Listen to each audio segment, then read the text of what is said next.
My city love me for my ambition. I don't do this for the bitches, I don't care who's the richest. If you ain't Let's know how we sound, let's know how we look. We love you guys, we appreciate you guys. We are back. And I'm taking Rise of the World, Club Mission Podcast. Like, they want this shit overnight. Like a nigga got put up a fight. Like a nigga just reaching for heights. We them niggas ain't stuck in their head. Yeah, we stuck in that shit like some lice. When we was hungry, had nothing to eat. We was trying to eat that shit with the rice. When I started out, couldn't get a list. Now everything I do, they gon' bite. Waste with the bin that he been missing. Yeah, that nigga been working all night. And that nigga ain't slept in some days, so baby, a nigga ain't feeling alright. And I come from the smallest state with the biggest hobby. My city love me for my ambition.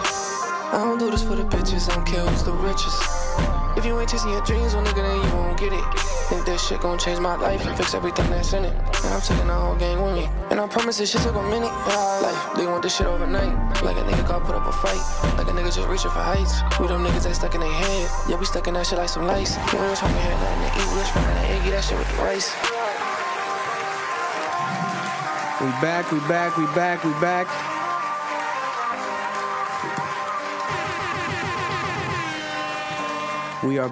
are back. They gon' love me for my ambition. We love y'all. We appreciate you guys. Let us know how we sound this week. We're trying out some new, little different settings on the stream, making it always a bit better for you guys as we go along here on this journey. The Club Ambition Podcast Cap, episode 234.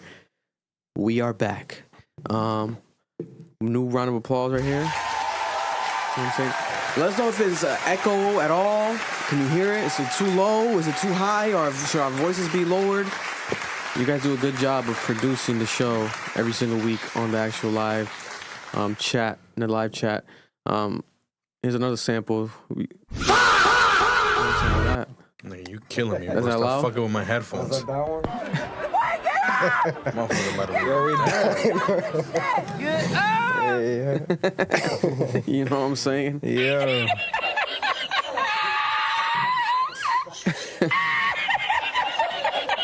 You know what I'm saying? And then whenever needed, right here. Rainbow, tomato. I'm throwing tomatoes. Maybe Lil Russell, but no Lil Russell talked this week. We've spoken about him too much. God bless his heart. Hopefully he's doing all right though, because Lil Russell is disappeared. I think they haven't seen him in any performances. He disappeared from social media, deleted his social media. So mental health is real, but God bless you, brother. Good. Stop fucking talking. Yo. Ain't no one trying to that shit. God bless him. But we're back again. For those who don't know, there's a Club Mission Podcast, episode 234 Cap. I'm Victor Sound. We got co-host Noel in the building right here.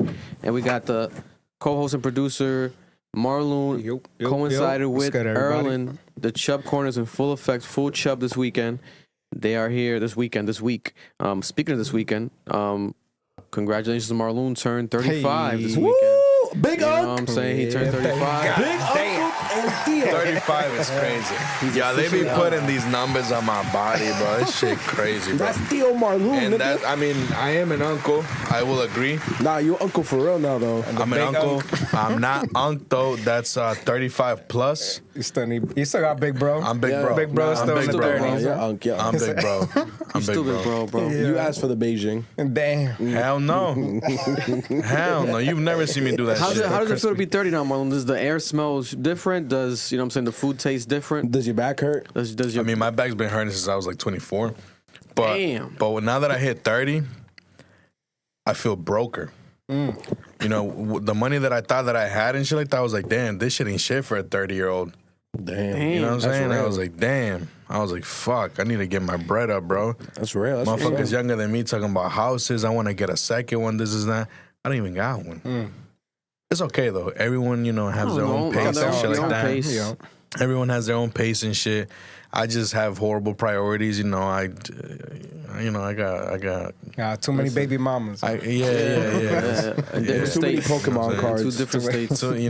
too many hobbies and shit like that, and I be feeding into Look, them. it took It is Morgan what it Freeman, is. 55 years to get lit? It is what it is. So his career started late. People, you know, age is nothing but a number, like Aaliyah. Rest in peace. But we are back, and this episode is also brought to you by Mother Earth Wellness. That's right, Mother Earth Wellness. Shout out to Jalen. Mother Earth Wellness, the Coastal Classic. That's right, the Coastal Classic is back.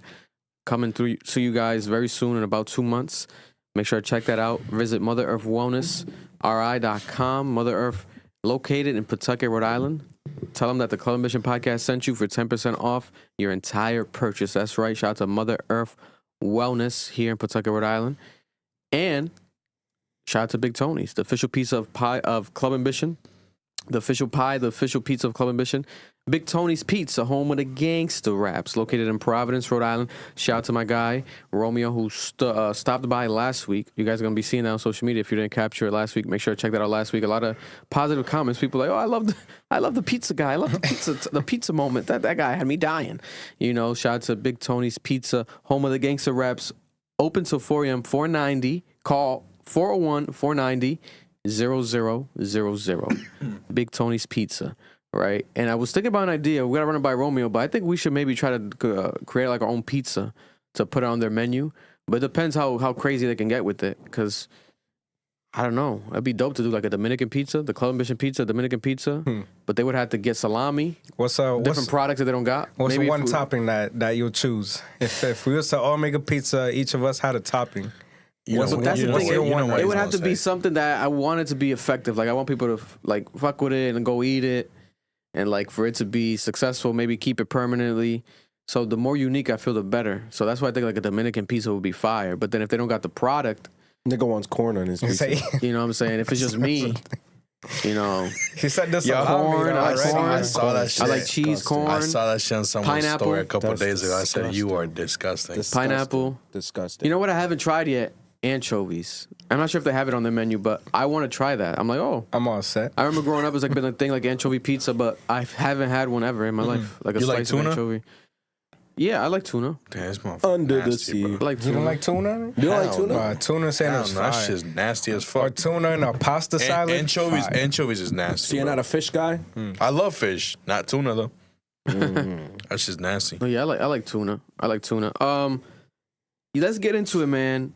Marloon's happy 30th birthday, guys. Give him a another round of applause right here. Appreciate I got you y'all. guys right here. Happy birthday, Marloon. Appreciate y'all. Thank you very much. Dirty 30. Dirty 30. And never go-kart racing with Marloon because he takes it too fucking serious. He won. He beat everybody. Need for speed. It wasn't even fun no more. It just became like a goddamn competition. Hey, I'm ready for whenever you guys want to go and get that rematch because y'all. That was crazy. There's a moment he lapped me, bro. Beat I saw him y'all. just He go won- right by me. I that's- said, nah, this I don't get how this that's ain't a possible. circle on my I don't get how that's I'll possible. beat How ya. can he lap somebody and then Bro, I lapped Tammy and you were in the twice. same lane? No. I lapped Tammy twice, bro. That was crazy, crazy. bro. Bro, it's just get good. I'm sorry, But I bro. was 5 seconds behind you. Like, how do you lap me in 5 seconds? Bro, I'm nasty. That's what I don't get. I was trying to calculate that, but I'm not sure. Like, nasty, bro. maybe because if I'm you a didn't good finish ass the lap, driver. I'm a good ass driver. I just, bro, it's in my blood, It bro. was cheating, yo. It's in my blood. yeah, I don't know. Let me know when you guys want to go again. I don't like those electric shits because it's like, bro, they stop you, you know? Like, they have control to slow you down. They can do whatever they want. Well, that's the thing. Well, Well, that's also rookie mode. We did rookie mode. No, I mean they'll do it also in pro mode and shit. But like, obviously we had people that ain't used to it. Yeah. But if we Yeah. get like a group of people we know ain't gonna really, Go crazy. go crazy, you'll never get slowed down. Promo, they just speed it up? Like, they let it go faster? In pro mode you have turbo. Okay, yeah. You have Remember that turbo, button. and the laps is like way faster. Because in pro mode, you start doing laps in like 30, between 35 to like 40 seconds. Oh, that's how We he were hitting 50 some seconds. You know what I'm Yeah, saying? So that's crazy. Oh, yeah. hell no. Also, this weekend, and I'm gonna try to tap in to see if we can connect with anybody. We're definitely gonna be able to, at minimum, go see a show. Any show we want, but Little Rhode Laugh Riot is this weekend. Andrew Santino, Andrew Schultz, some of the biggest comedians in the world are stopping on by Providence, Rhode Island this weekend. Time flew by. It's crazy. It's literally this weekend, so make sure to check it out if you guys are interested. I think it's going to be amazing. We're definitely going to try to pop into some shows. I'm going to reach out to the team to have us get into some shows. That'll be dope to, get some photos with some of these, comedians as they're visiting our city. Even more epic it would be to get them on the podcast. But we'll try to make that happen. Every time these people, I get it though. They be in and out. But we'll see if someone has some time. I'm going to try to see if there's somebody that has multiple shows. I think maybe Jay Farrell, that'll be dope. I think he has multiple shows. So the longer they're here, they'll be more down with their time to hop on the podcast. We were supposed to have the guy from Impractical Jokers on He was here like 2 weeks ago. Murray? Murray? Oh, yeah. Yeah, but it was their idea, but then they stopped responding. But God bless Murray. I hope it was all right. Murray. Murray. They're probably scared we're gonna ask the question. About the yeah, that's probably what it was. But I don't think they have acknowledged it yet. we'll see what happens. Speaking about we'll see what happens, J. Cole has officially broken his silence properly. Like, he has now done multiple interviews. First, he did an Undeska interview, which he spoke about a bit of everything. But even more direct, he's gotten with this Cameron interview. For those who don't know, him and Cameron had a little back and forth. The issue stemmed from 2024, and I think a bit before, because I think Cameron worked with J. Cole before that, but it really stemmed from 2024 when he gave him a Real Deal feature on the Might Delete Later. Cameron, I think it was on the intro, and J. Cole was supposed to return the favor and give him his version of a feature, which Allegedly. would be a podcast appearance. Allegedly. Yeah, this was what Cameron said that J. Cole promised, and he rescheduled it twice. And then Cameron said, well, feature for me costs about $500,000, so I'm going to sue you for at least $500,000. And he sued him for $500,000 because he felt like J. Cole was giving him the runaround, and you didn't sign no paperwork. But listen, you're supposed to, you owe me now. You didn't give me it back.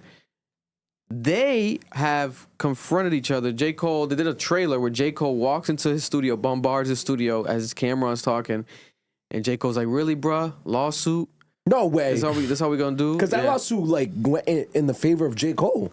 Yeah, no, but that's the thing. So they get into it. The interview's not out, but I'm gonna play clips that have come out. What the and hell? it's good enough. These clips are long enough where it's basically you don't even have to watch the full interview. I don't know why they dropped these long ass clips, but they're out. I'm gonna play some of them because the interview drops tonight at 10 p.m. and then tomorrow I think on Revolt. So this shit's crazy. I like the Nadeska interview. From what I've seen, I still haven't watched it fully. I haven't finished it fully, but when it comes to Cameron, think about it. He already owed me an interview, and then you give me the interview. He's gonna give you not just any interview. He's gonna be like, all right, you sued me, so let me answer everything you say, and let me give you even a better interview. Let me like say everything straight up on some just straight raw shit, like just everything. And that's what this interview seems like from these clips I'm about to play. So he addresses the Cameron lawsuit. He addresses Drake and Kendrick, the beef, the friendship that he has with them or doesn't have with them currently, his reaction to it, and reaction to the people's reaction to the beef in this interview. So let's play some of the clips for context for those who haven't heard it yet or watched it. And I'll swap it in a second. So I'll put this right here. First, you guys can hear that? And Yeah, Kendrick. right? Okay, so the audio's good. And then now let's swap the visual for... A lawsuit, bro. He's like, I had to get your attention some way. Damn. That's funny. Yeah. Bro, some petty shit, but J. that's Cole also rich won shit. the lawsuit. That's why I'm so confused. Yeah. That's some rich shit, though, too. It's funny because niggas were saying this was never going to happen. That's The why. interview? That's why I kind of feel like this might have been promo, but we digress. So actually, for context, I guess let's play I'll play you guys the skit for those who haven't seen it. This is the skit that they dropped. Girl for can't promo. be a stylist neither. When she's fixing somebody's collar, I don't know what may happen next time she. No way. What's up, man? I'm just saying, like, a lawsuit, bro. Lawyers, You know what? Lawyers, nigga? I think this was promo. saying, Vic. bro. You got niggas like. I'm gonna be real. they I definitely- think the lawsuit was promo, Vic. Oh, I don't know about that. I don't know, but that's could be straight expensive lawsuit. promo. That's expensive promo, bro. Because we're talking about it. This is weird. Why would you do this? Like, Cameron would have to be very mature. We already know J. Cole's mature to squash a lawsuit beef. To do a whole interview, Vic. I mean, Vic, this went to court. There was a settlement. Like, there was a decision on this matter. I'll play it right here. This is the clip of him talking about the lawsuit. Why is this? What's going on? Why is it showing the old tweets? Right here. Well, let's play this. Let's play in this order. The Drake and This is Kendrick. him talking about Drake and Kendrick. You guys can see that and hear that. So here we go right here. The Drake and Kendrick thing got totally out of hand. Do you think it spiraled out of control? The world right away, the world became like politics. You're either Democrat or Republican. You're either Kendrick or you Drake. And you got to pick a side, boom, boom. And I felt like the nigga that was like disgusted both ways damn near. You know what I mean? So when you say, did it get out of hand? It's like, creatively, that's not my place to say. Right. But I think the out of hand that I think is like, to me, is like disgusting how people try to use that opportunity, either show how they really felt about Drake the whole time, right, or just like pile on that's a fact. and tear this dude down and like create a narrative as if he's not great. It was a whole campaign and probably still is to this day. Right. So on one hand, it's like, yo, I feel weird and they're gonna make headlines out of this. Just like when I see Kendrick get the moment he had, the pop out, the stadium, the Super Bowl, the Grammys. I'm like, I'm just as proud of this nigga as I was when I knew him back then. But I also hate that for Drake. And I hate how the world turns on him. And simultaneously, I'm over here like, man, I hope Iceman go crazy. Friendship-wise today. I'm in the same place. Right. You know what I mean? Where it's like, yo, I genuinely love these niggas, but I'm not going to act like we've been communicating and talking. You know what I mean? I've had conversations with them like post everything, you know what I mean? But it's not like it's a lot. That's me not knowing where they at. Me maybe assuming because I done heard X, Y, and Z. Right. But it has nothing to do with like how I actually feel. I genuinely love these niggas. Like I be wanting to shoot off a text. You know what I mean? Like, I ain't gonna lie, but even saying that on a mic is kind of lame to me. But it's just, it is my. You were all wrong. Yo. Look at that. Niggas hype up shit for violence. God damn. You can't corrupt good-hearted people, though. You bitch-ass niggas. God damn. And this is the lawsuit talk with Cameron. From the top right here. Let's get the elephant out the room. So, when you first seen the lawsuit, what was your emotion when you see it? Yo, I was like hurt, almost disappointed. Like, what was your emotion when I sued you for $500,000? Me being the person that sued you for $500,000. What type of fucking And I'm question? interviewing you now. This is so funny. Yo, this is some hilarious shit. Because I got so much respect for you, you know what I mean? Likewise. And I look at you like I know you are as a stand-up person. Likewise. When the lawsuit come out, Pay me, though. I'm like, come on, Cam. Right. And only because it was like, in my mind, I'm like, bro, Right. you really could have hit me. Like, although it was taking a long time, I don't give a fuck if you would have called me and been like, yo, nigga, what the like you could have scrinked on me, we could have argued, boom, boom. I would have preferred that than the other way, because I was just like, damn, Cam, like it never got to that point where you couldn't like holler at me or whatever. Right. So my first thing was disappointment. And my first thought was like, fuck it then. Like this nigga ain't even know I was still gonna come to his show. Right. Like, my first gut reaction, like, damn, and it's like misinformation, the lawsuit itself, and you know, the internet running with it. People hit me like, yo, what's going on with the Cam shit? Boom, boom. So like my ego reaction is like, all right. Quietly, I'm like, man, fuck this nigga, boom, boom. Right. But quickly, I'm like, but nah, like, I get it though. Let me put myself in his shoes. Like, yo, the nigga feel like he was getting a runaround. Right. You know what I mean? He don't know you for real. And Cam mind is probably like, I seen this movie before. Right. You don't fuck with me. You don't want to do the favor. You trying to drag me out until I don't want to do it no more. Right. All right, nigga, bet. And I got one in the chamber. Right. I never signed that paperwork for that fucking, for that verse. So here you go, boom, just to like hit me in the rib. You know what I mean? And it's like, I still said in my mind, I was like, yo, I'ma still go see Cam. And which, of course, it was never going to go nowhere. But for me, it was more like, I need to get this nigga attention. Ain't that crazy, though? Bro, that's millionaire talk right there, bro. Like, It was going to go nowhere. I just did it on purpose to get your attention. Call me. I can't lie. J. Cole's mature as fuck. It kind of pisses me off. Why you so mature, nigga? So addressing the Cam shit first. That shit is definitely bizarre to me, but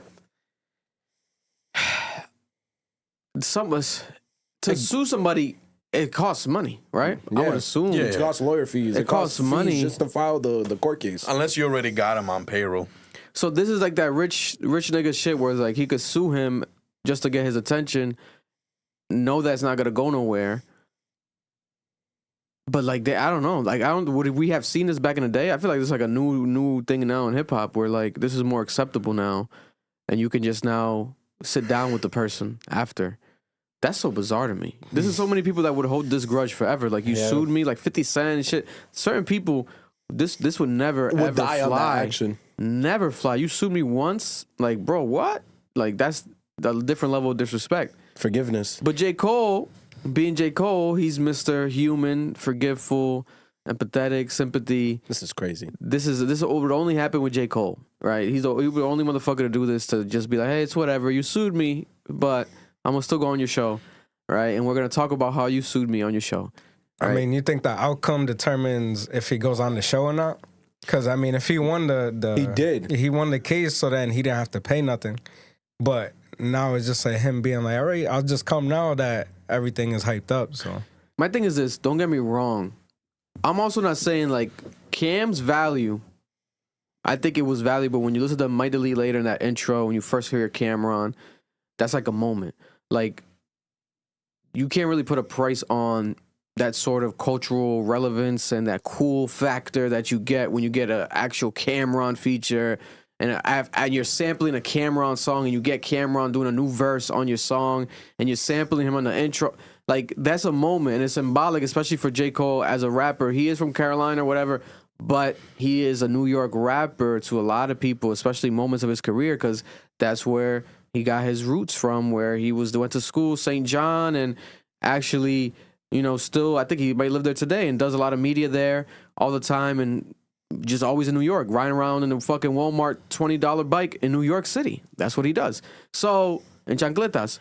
So it's like, that's a moment I know that he, especially as a hip hop fan that he is, means a lot to him. So I think that he definitely should have given him, I think initially it was like a feature for feature. That was like the agreement. And he gives verses out all the time. He did a verse on the Mike Will album this weekend. Right? So I think he should have handled it that way. But since he didn't do that, I think Cam had every single right to get mad and be heated and bring it to the public now. But the lawsuit shit always felt weird to me. Like, why would you sue J. Cole? Like, why not reach out to J. Cole? Like he said here, why not reach out? Just give me a phone call. And it would have resolved everything. But you have a theory where you think that was just on purpose for the promotion. Yeah. Because he probably was like, I'm going to sue him, make a story out of this, and he's still going to come on my podcast. And now it's a big podcast moment. Yeah. Like, it's a huge moment. Look at us talking about it. It's like foreshadowed marketing. Yeah. Strategic marketing in a foreshadowed space. I could see a world, because J. Cole's had to fall off for a grip. I could see a world where J. Cole had to fall off. He's telling Cam when he's going to drop it. Yeah. Cam's like, all right, I'm going to sue you this day. Yeah. Roll it out. And then we'll do an interview part of the rollout for the album. Mm-hmm. Yeah, because didn't he say, I saw online, I don't know if it was here or not, it was on the other interview. He was talking about that the follow was supposed to come out, like 6 or 8 months after the Might Delete Later? Yeah. And then obviously it ended up getting pushed back and all of that. That was probably the Deska interview, probably? I think so. I saw a clip of him saying that. I can see a world where it's that. I can also just see a world where J. Cole's super mature, and that's why I got to ask the room, are you forgiving Cameron in this situation? I mean, it all depends, too, because it's like, how many times did Cameron hit him up for it, you know? He just said twice in the interview. So he hit him up twice, and he never responded. How long do you wait, you know? Do you just keep going, and then maybe what if his podcast fell off, you know, and he never got that interview? Something like that. It's like, for him to sue you, it's like because he couldn't get in contact with you at all, unless he really just wanted that money or verse. Listen, there's something about it that even watching these clips, it still feels awkwardness. Obviously, they squashed it, but I don't know. Something about it just still feels off to me. And we said, like, that's a skit, right? It's a skit. But what if it's not a skit? What if it was like... Dead ass? Because J. Cole's also not Mr. Tough Guy. So that's his version. That could be his version of Mr. Tough Guy. Like, damn, bro. Like, you gonna do that? I think it was a skit. It was a skit because of the moment. But it wasn't a skit as in, like, they planned it. But just because he was going to get on the show, they're like, fuck it, let's start it off like this. Is a good little... Because my thing is... He's done shit like that. With, he talked about it in Angela's interview. He was like, someone was talking shit from Adam 22's camp, and he went to their store. Oh, yeah, I remember when he went to No Jumper. Yeah, with Israel, his manager, and he's like, he pressed them niggas. And he walked in. And they were mad nice. What you saying, more? More. No, I was saying it has to be because, like, you're just going to have a random camera pointed at the door. Yeah, that is true. That's a good point. I mean, they kind of have had, like, that free camera, because remember they did it. What happened on there? Was it... someone walked out. Was it Adrian Broner? Yeah, Adrian Broner, AB? when he was talking crazy to the host. To the woman, and he walked out, and they got that same camera angle, so... I don't know. But that shit is definitely bizarre. Listen, he is also a legend. So it's like you want to respect it. Maybe he's like, yo, this is Cam. Like I respect Cam. Like whatever. Let's let bygones be bygones, and let me get you a $500,000 worth interview because that's what we're getting. To be honest, he could monetize the fuck out of this and all these moments, etc. that he's talking about. I think it could make perfect sense. Speaking of moments, so let's get into it. Biggest moment so far from the clips that they've released promoting the interview, which is coming out within an hour soon. The full interview online tonight. J. Cole addressing Drake and Kendrick Lamar. And what J. Cole says is that multiple things, but the angle that I'm taking, I feel like he definitely, I mean, we saw it, so there's proof of it, but he definitely was closer to Drake than he was to Kendrick throughout all these years, especially the recent years, because they obviously did the tour together, they were on stage together, hugging it out. Drake was saying the Fall Off's a classic before it dropped. He heard it early, blah, blah, blah. And then the issue happened, right? The deleting the song, the apology, being kind of caught in the middle, but then not having any like actual proper stance in the moment as far as side taking. And I think Drake during one of this songs kind of call him out for that, or was it Kendrick? Someone was it Kendrick on GNX? Someone said at a certain point where it's like fuck that like neutral shit. Like take a side and stand on it. Didn't Drake say it was Kendrick, but he was talking about everyone. He said you gotta. I think it was on Whacked Out Murals. Might have been. I don't know, but Drake said Cole losing sleep over this can't be me. Can't be me, or some shit. And one of them did. I'm pretty sure it's Kendrick. He said you got to pick sides. My thing is, I disagree with Vic. They're both. He's been friends with both of them at different times, very like personally. Because remember, him and Kendrick were friends, like real good friends, and they were supposed to drop the collab album. Yeah. And J. Cole admitted that they were in the studio making music, and they didn't. Didn't Cole bring Kendrick to Dr. Dre too? I swear I've heard that story before. I'm pretty sure. Hey, Cole brought Kendrick. Oh, that was like a.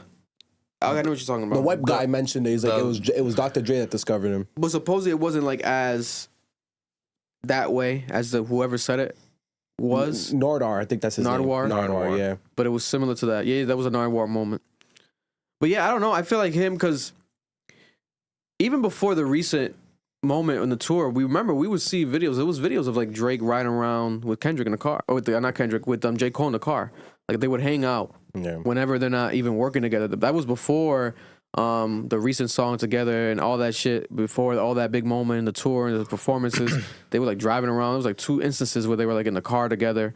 So I'm like, damn, these guys really be kicking it. And then publicly, Drake was showing him a lot of love on his own shows and in general, and then J. Cole was doing that in the recent years as well. So I think that they work close as fuck. And in here, he's saying that he doesn't like the narrative.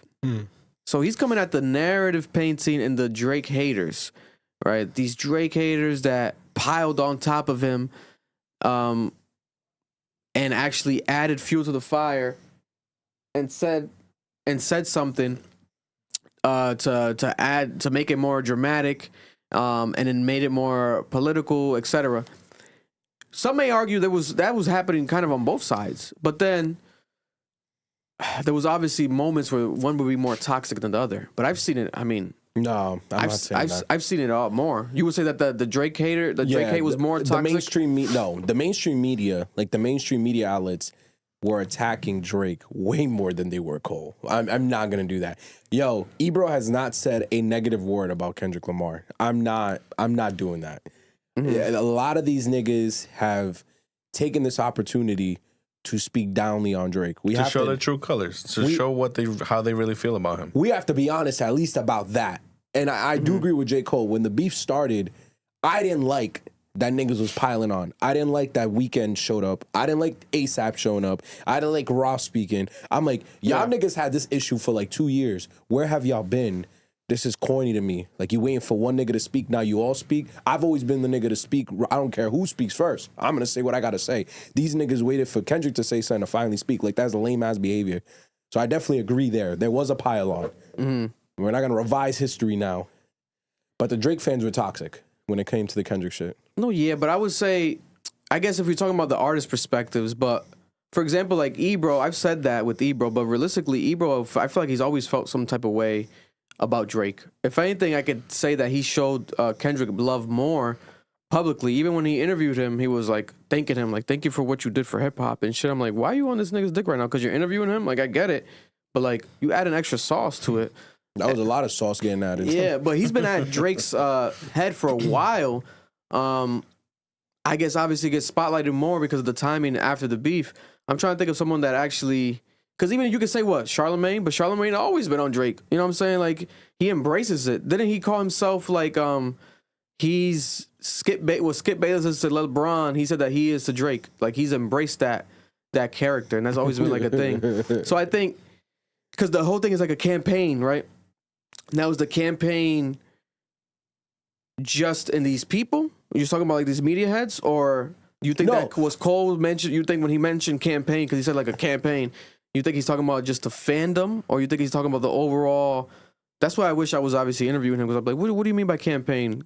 Cameron was just agreeing to everything he was saying, but it's like you gotta be like, so what do you think was the campaign? Was the campaign the artist that piled on, there the was Rick no Ross, campaign, etc., or was the campaign like what media heads being paid?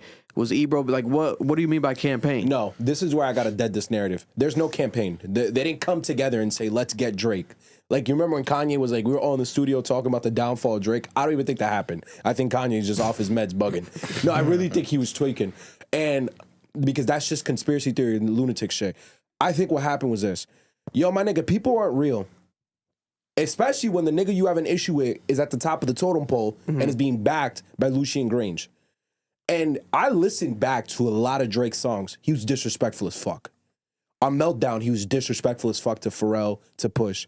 On a lot of those songs with 21 Savage on that collab, he was disrespectful as fuck. And I think what happened was niggas finally, because since he dropped Scorpion, he's been on some disrespectful, I'm gangsta as fuck, I'm mob ties, I'm really not this Canadian nigga, I'm really just that nigga. I think a lot of niggas got personal. They felt heated about that. And when Drake finally took a L, they piled on. That's all that happened. I think niggas will take an opportunity to kick you when you're down, and that's what everyone did. I don't think this was some like deliberate campaign. That's taking it too far. I just think niggas just took the chance. Because my thing is, if by campaign, like if J. Cole's talking about artists, right, then it gets sticky because it's like, I don't have to look at the timelines, but did the J. Cole, like, would you consider A$AP Rocky as someone that hopped on that campaign? And did the J. Cole A$AP Rocky collaboration happen after that quote unquote campaign? Right?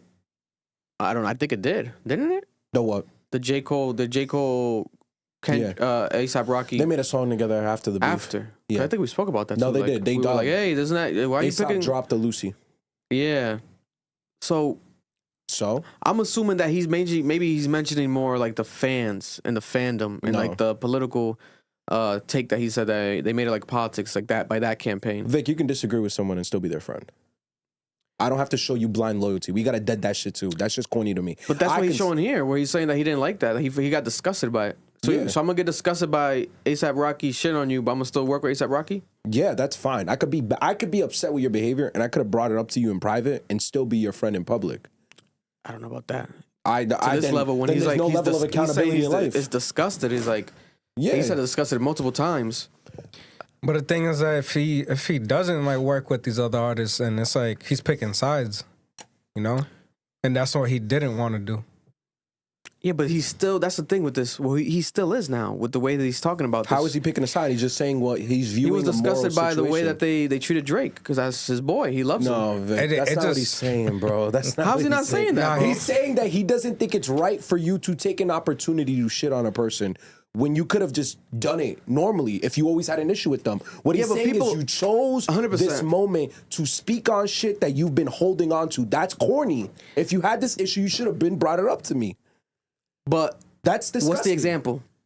We just saying that, but what's the actual example of this? His issues with The Weeknd. You could have been brought that up. You decided to get on a track But him and with The Metro. Weeknd weren't already cool before this. That's cool. So why are you taking this opportunity when I'm beefing with this nigga to come on a track? Rick Ross. We had no idea he had beef with Rick Ross. Yeah, because none of this shit had to do anything with them. Nothing. Why are they here? They just randomly stepped in. It's the truth, Vic. You could dance around it, but the reality is, why did Rick Ross speak? What is your relevance here? Because you had And it was once. It was once. Because of a French Montana issue? That doesn't make sense. You chose to speak, Ross, because if you took me one-on-one, you're getting smoked. I'm dropping a great diss track on you. Now, the ASAP one kind of makes a little bit more sense because he did pretty much... Drake made that one track that's talking about Rihanna, and then he randomly takes a jab or mentions him in one of those tracks, though. I think the Lil Yachty one, right? So that one makes a little bit more sense. You know, ASAP is like, you know what, fuck it. You know, this is going on, so I'm going to say something about it. It is corny it took that long, but like, fuck it. You know, it's going to add a little bit more oomph to it because I'm on this shit. But he didn't still, drop it was trash. But yo, Mar, he didn't drop a single. He went on He Boomin didn't. album Yeah, for sure. with the niggas that clearly have an issue with me. What is the debate here? These niggas ganged up on him. It was a gang up. Because in the moment it felt like that, but retrospectively, when I'm looking at it, I'm like, the most random one probably was just Rick Ross. But other than that, like, these niggas already weren't fucking with Drake. So why get on the track with this nigga that got issues with me? Drop your own track. Why are we doing collab? He did, but it took him a while disses? now. We just got it with the Don't Be Dumb shit. It took him years later. But Drake was doing that whole shit with Rihanna. He was trolling Rihanna with the tattoo shit, bringing out the tattoo. But that's what I'm saying. That one makes more sense because, you know, throughout the years, Drake has still, like, been poking at it. You know what I'm saying? So what does it mean when someone does something and, like, whatever they get back, they deserved it? Karma. Karma. Not karma, but... it is karma. That's what that it's means. karma. Like, it was... It was deserved. What's that term when it's like Just deserves. No, it's like a term. Karma. It was warranted. Oh. Some of the shit that he got during that time was warranted. The timing gave it the ganged up feeling for sure. 20v1, you know what I'm saying? Didn't he say that himself? Is it 20v1? Yeah, it's 20v1. Yeah. But that's not the debate, Vic. Rather, it was warranted. The debate is when you decided to speak. It's the truth. That's like me and a nigga fighting. And then 20 niggas I have issues with show up to help this nigga fight me. Where did you come from? I don't care if we have problems. There's an etiquette to fighting. You don't jump people. That's corny. You're lame as fuck. If you're gonna deal with your issues with somebody, you do it one-on-one. These niggas chose to hop on an album and do diss tracks against this one nigga. That's weird. Like, I never found that acceptable behavior. It was funny. So, J. Cole, disgusted by this. Yeah, give me my fair fade. But then... Who else hopped in the jumping? Can we say Future did? Yeah, Future. Metro Future's on the Boomin. fall off twice. Yeah. So there's no hypocrisy in J. Cole's statements at all. And the disgustedness. Or is he Again. not talking about... I think he's talking about the fans. I don't think he's talking about the peers, the artists. I don't know, Vic. You really think you can't be friends with someone that you had you felt like their decision was wrong if you talked about it? I think you can, but I'm talking about this is different when you're peers and you know what I'm saying, like, these niggas gonna see each other. So for him to say this now, after you had you work with these niggas, you have them on your album. Maybe you were disgusted by private. them. They squashed it behind the scenes. Yeah, bro. He went on camera on show after before getting I get you on this album, bro. Why you hop on my boy Aubrey, bro? Why you do that to Aubrey, man? Like, why you do that, man? Like, I was disgusted by you. Oh, I'm sorry, my bad. I mean, bro. maybe Cole fixed it because aren't the rumors now supposedly fucking Future and Drake are cool? So maybe Cole was one of the middlemen in that situation. Cole middleman it. Yo, J. Cole did this interview with a nigga that sued him. I'm not gonna put it past him that he sat down with these niggas and he's like, yo, I didn't really fuck with like you niggas. Y'all doing gotta this man shit. up. Or to say like, yo, if I am gonna work with you, don't mention nothing about y'all beefs. Like, did he mention the features that he did have on? Like, did they mention anything about it? No. Or like it was just them collabing on a song? Because that's another thing too. It's like, yo, if we are gonna work, then don't put me into your mess. The context Yeah. of what we're gonna rap about, etc. Yeah. I just find it interesting. I would love to ask him more about what do you mean what campaign, like break down the campaign. Was it just the media? Was it a combination of everything? I get what you're saying because you feel like he was talking about the fans. The thing is, he's never cared about what the fans think. If he cared about what fans think, he would have changed his sound years ago. Because it starts off with the fans. I'll play the clip again, but it starts off with like the whole political clip, which I do agree, where like they take it so vigorously. It reminds me of Bloods and Crips or like Republican, Democrat, where it's like you have to be one side no matter what, in a stereotypical online fake world. Thing got totally out of hand. Do you think it spiraled out of control? The world, right away, the world became like politics. You're either Democrat or Republican. You're either Kendrick or you Drake. And you got to pick a side, boom, boom. And I felt like the nigga that was like disgusted both ways damn near. You know what I mean? So when you say, did it get out of hand? It's like, creatively, that's not my place to say. Right. But I think the out of hand that I think is like, to me, is like disgusting how people try to use that opportunity, either show how they really felt about Drake the whole time, Right. or just like pile on That's a fact. and tear this dude down and like create a narrative as if he's not great. It was a whole campaign and probably still is to this day. Right. So on one hand, I think he's talking about the fans. I think he's talking I think about it's a combination of things. I don't Yeah. think Because it's he's just saying it's a fans. campaign. I think it still is to this day. the critics, Who's the in the campaign fans, still? the artists. My thing is, Everybody who came in to hate Everyone, on bro. him. are we gonna everyone. pretend like Drake don't got fans though? Drake has a massive hive. Oh, no, It's just 100%. hive versus hive. This happens all the time.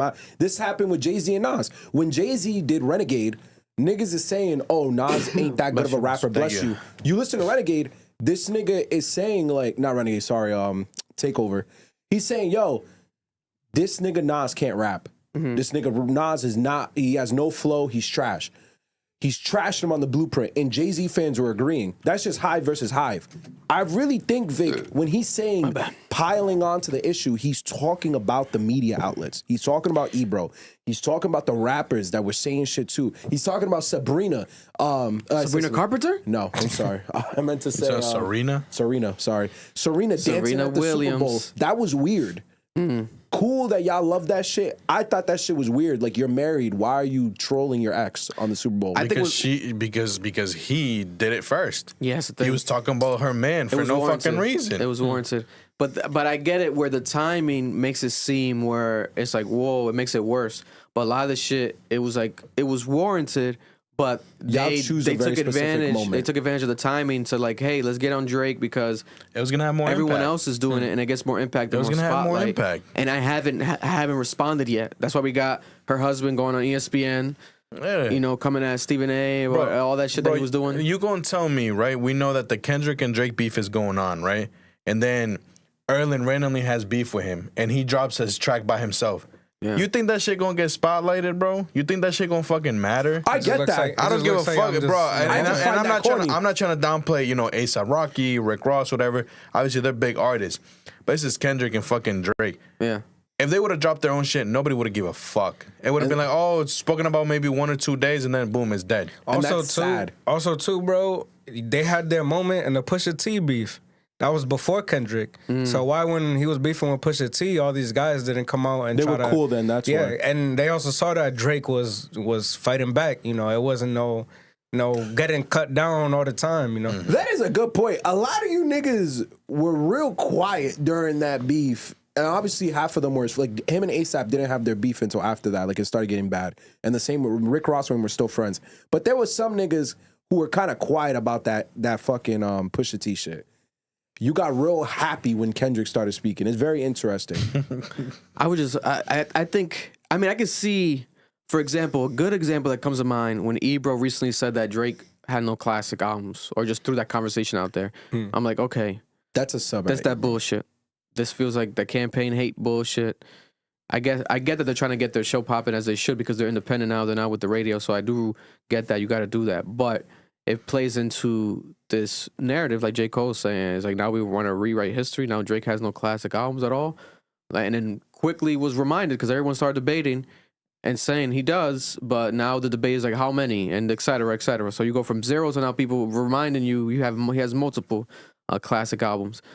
But other than that, I mean, I would just love to see. I guess he said the world, so that's what makes me feel like the world. I feel like he's talking about like just the fans and more just like actually receiving it, because he probably saw that in his fucking DMs and the comments and the responses. Every time he does, right now they're killing him. Right now they're calling him a bitch for this interview all over the internet. And the Nadeska, every interview, and the Nadeska one, he had a moment where he said that he cried. Oh, and his wife cried. J. Cole's wife cried when they were speaking about that he's about to like apologize or just like delete the song and all that stuff in that moment before he's like about to take the stage at the festival. Okay, he said nobody knew, only his wife. Because nobody knew, only his wife. Yeah. And people making fun of that. I didn't find that funny. I found that very vulnerable and honest, where to us it's like whatever, like, oh, these guys are just characters, but this is their life, right? He knows these people on a personal level, so his wife would know, like, damn, I know how much you love Drake. Like, you guys been cool. Our family's been hanging out recently. I know how much you love Kendrick. You always meant, or she probably was around since day one, that his girl, I'm pretty sure. So I remember when you almost had a project with him and he was a part of your career early on. So they see that, like, how real life affects them. So for her to cry, and it's also like she wasn't like screaming, crying. She probably was just like, damn, like getting emotional about it with him. But people were making fun of him for that. And I'm like, damn. But that's what J. Cole does. He gets vulnerable. He's very human and just shows you, like, this is what I would do. And it makes more sense. Yeah. He would be the type of nigga that does what he did. Yeah. Apologizes. No, that's a J. Cole. That's what he is. He's being the most J. Cole. This is J. Cole. But then we get mad because, you know, obviously we had different expectations. And it's like, why'd you get in the ring? But I'm gonna be real, I don't think this has to do with the fan just because of something his manager said. He used this term before. The manager said there's a campaign against J. Cole's recent album. Oh, on Twitter. And it was a sub to Joe Budden.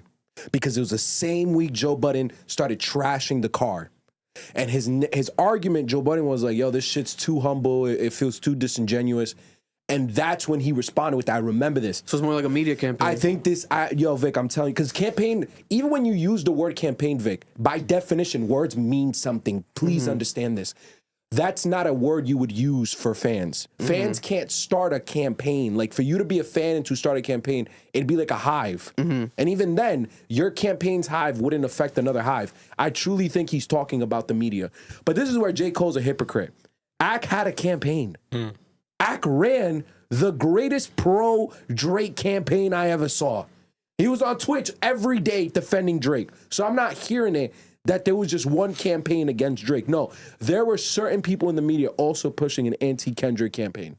Yeah, it was on both sides. It was on both sides. But that's what I'm saying. He's leaning more towards, like, Drake is his boy. Like, that's what it feels like to me. And this, like, you could tell. Well, like, Drake lost. Well, that's the thing. Drake lost. There was definitely more people against Drake. Yeah, there was he bigger lost. names against Drake. You know what I'm saying? So why defend the Grammy winner who got a pop out and got a Super Bowl performance? I'm not defending him. He's on top of the world. But I'm defending the dude whose legacy they're questioning. They're not questioning 100%. Kendrick's. But then if you look at it like this, who dissed who? Kendrick went on J. Cole. J. Cole responded to Kendrick. no, You know what I'm saying? So you would think that he'd be happy to see. Or what, am I misconstruing it? Actually, what am I saying? Because he did say he was happy to see Kendrick's success. So I guess what I'm trying to say is, and maybe that's why he kind of leads more towards the Drake side in general, because that's his closer to him, and Kendrick was the one that. I mean, the fact that he shitted dropped on the him. diss towards Kendrick itself says plenty. You know what I'm saying? And he Even was though it was probably- a fake diss, but it's a diss. And he was probably trying to say, like, there's no point of him hyping up Kendrick more than what was going on. Thank you. That's It's my like, point, Erling. It's Thank like, you know, we're just not looking at Drake at this point, and we're, like he said, we're not trying to act like he's not one of the greats, you know? Because it feels like a bittersweet. Like when he says it right here. Yo, this nigga Kendrick, Vic wants get him the to moment beef so he bad. had. Pop out. Vic wants him to The beef stadium, so bad. the Super Bowl, The Grammys. the Grammys. I'm like, I'm just as proud of this nigga as I was when I knew him back then. But I also hate that for Drake, and I hate how the world turns on him. And simultaneously, I'm over here like, man, I hope Iceman go crazy. Vic, you want him to beef so bad. We're part of the problem. You know that, right? We're part of the problem. But we gotta be honest. No, we're not being honest. We're starting narratives. Listen to what he's saying. He literally said it. I He said, when I knew him back then, he don't know Kendrick Lamar like that. He's like, when I knew him back then, I'm he's proud of saying him when now. He knew him Hey, back then. that shit might Stop, have Vic. that shit. Oh this my shit. That shit. God. No. But that shit might have gotten cut up to sound like that though. No, that's not what he was saying. Is that one solid clip? Well, this is, I think it's well, cuts. yeah, It's it's cuts. cuts, but But that's No. what I'm saying. For you to place that after that conversation you were just having is gonna make it seem like that. What I knew him why back would you then want? means when Why I would you met want him. Iceman to go crazy? Because you're a good friend, Vic. Vic, you want them 'Cause to it's be. been- We're part of the There's problem. been a lot of hate, bro. We're part like, of the problem. That, no, Ain't no problem, nigga. Let's say Ain't nobody how- dying. At the J. same Cole- time, at the We're same part time of the- too, by These him niggas saying, might "Yo, I actually hope be that friends. Iceman goes crazy," he's trying to like weed out the fake people. You know what I'm saying? It's like, oh, now you want to dick ride the Drake because the album's really good. To this, you fake as And fuck. in the last month, what he say when a fan asked him, which now he I just don't clears know it about up. that. He was like, I don't know about that, about being on Iceman. But it came off a bit like, like I don't know about that. Like, Yeah. Like I don't even know if I want to be on that, or like I'm not cool with him. But now it's like, oh, I hope Iceman goes crazy, but goes crazy to what capacity? Like it's like a redemption album. to prove people wrong. Yeah. Like these niggas doubted him, doubted his greatness. Now I hope Iceman goes crazy. You want to know what my issue is with this, bro? With him saying is like, we cool. I've spoken to them, but not as much as I would like. Mm-hmm. You don't like this. You know what I'm saying? You've considered yourself part of the top 3, so you're in that bracket and shit like that. Why didn't you do more to try to stop it then? If you're really in the middle, and try to make that shit. You know what I'm saying? That's gonna be, that would be tough. I know it would have been tough, but that's what I'm saying. It's like you put your nose in it real quick, then you backed out. You know what I'm saying? And it's like someone mentioned it in the thing. Kendrick didn't say anything to him. Kendrick dismantled the big 3, and that's when Cole dropped that. Mm-hmm. Kendrick didn't say anything to Cole. No, but it's taking a shot at Cole. Oh, yeah, but he dismantled the big 3. But that's not necessarily because of Cole. My thing is, if I have an issue with a nigga, why would I apologize to him, jeopardize my reputation, and then go on a podcast and say I love him and I'm happy for him? This is like insane. He should have tried to logic. stop the shit from the start, bro. This is him talking about the relationship again that they have or don't have. I'm in the same place. Right. You know what I mean? Where it's like, yo, I genuinely love these niggas, but I'm not going to act like we've been communicating and talking. You know what I mean? I've had conversations with them like post everything, you know what I mean? But it's not like it's a lot. That's me not knowing where they at. Me maybe assuming because I done heard X, Y, and Z. Right. But it has nothing to do with like how I actually feel. I genuinely love these niggas. Like I be wanting to shoot off a text. You know what I mean? Like I ain't gonna lie, but even saying that on a mic is kind of lame to me. But it is my. When he says me not knowing where they're at, you think he means like where he doesn't know where they are with each other? Yeah. Yeah. Probably. But my thing is like, so I'm talking to both of them, even though I don't know if they're both cool yet. He's coming off he's coming off hypocritical though, because what he's saying to camera is like, yo, you could have been texting me this and that. We could have argued this and that. But he's like, oh, I've been wanting to text him, see what's up, but I don't know where they at. Start that shit. You know what I'm saying? Be the middleman. If you really that close of a friend to both of them and shit like that, and you don't like it to see it this way, bro, try to see what's up. Yeah. Try to chop it up. Try to fix it. Try to see what, try to be that force that might be needed to actually be like, you know what? Fuck it, guys. Shit happened. We don't agree and shit like that. But, as human beings, as artists, as men, we respect each other. You know what I'm saying? Which obviously we saw little glimpses of it. Kendrick saying, he's like, I like Drake when I like Drake with the melodies. I don't like Drake when he act tough. You know what I'm saying? So, I don't know, man. I think there's too much yapping. There's too much talking and shit like that. Even now, after, a year now? Has it been a year? 2 years? A year. 2 years, then. Bro, especially Cole, man. I love Cole, but it's like, if you're this type of person, you don't like the beat, this and that, blah, blah. You did your little mistakes and shit like that. You try to fix it then. Help him out. I mean, he would be, I would say this, if there's anyone that could. Or maybe he did try, and that's why, probably him. Or maybe another OG, but I don't know any OG that could possibly chime in. I mean, we know Snoop Dogg. Snoop Dogg's out the picture because Snoop Dogg did that interview after where he was like, no, like he's on the Cole, the Kendrick side, etc. So. Yeah, after Kendrick called them out. Yeah, after Kendrick called him out, dissed him, then shit called him out. But I don't know. It's very interesting. It's very interesting. Because now what happens here, I think also, to be honest, there's a sense on both sides for them to move on, realistically, even from a financial standpoint, they'll make way more money by not moving on. Because we already heard a little bit of some of the snippets and shit.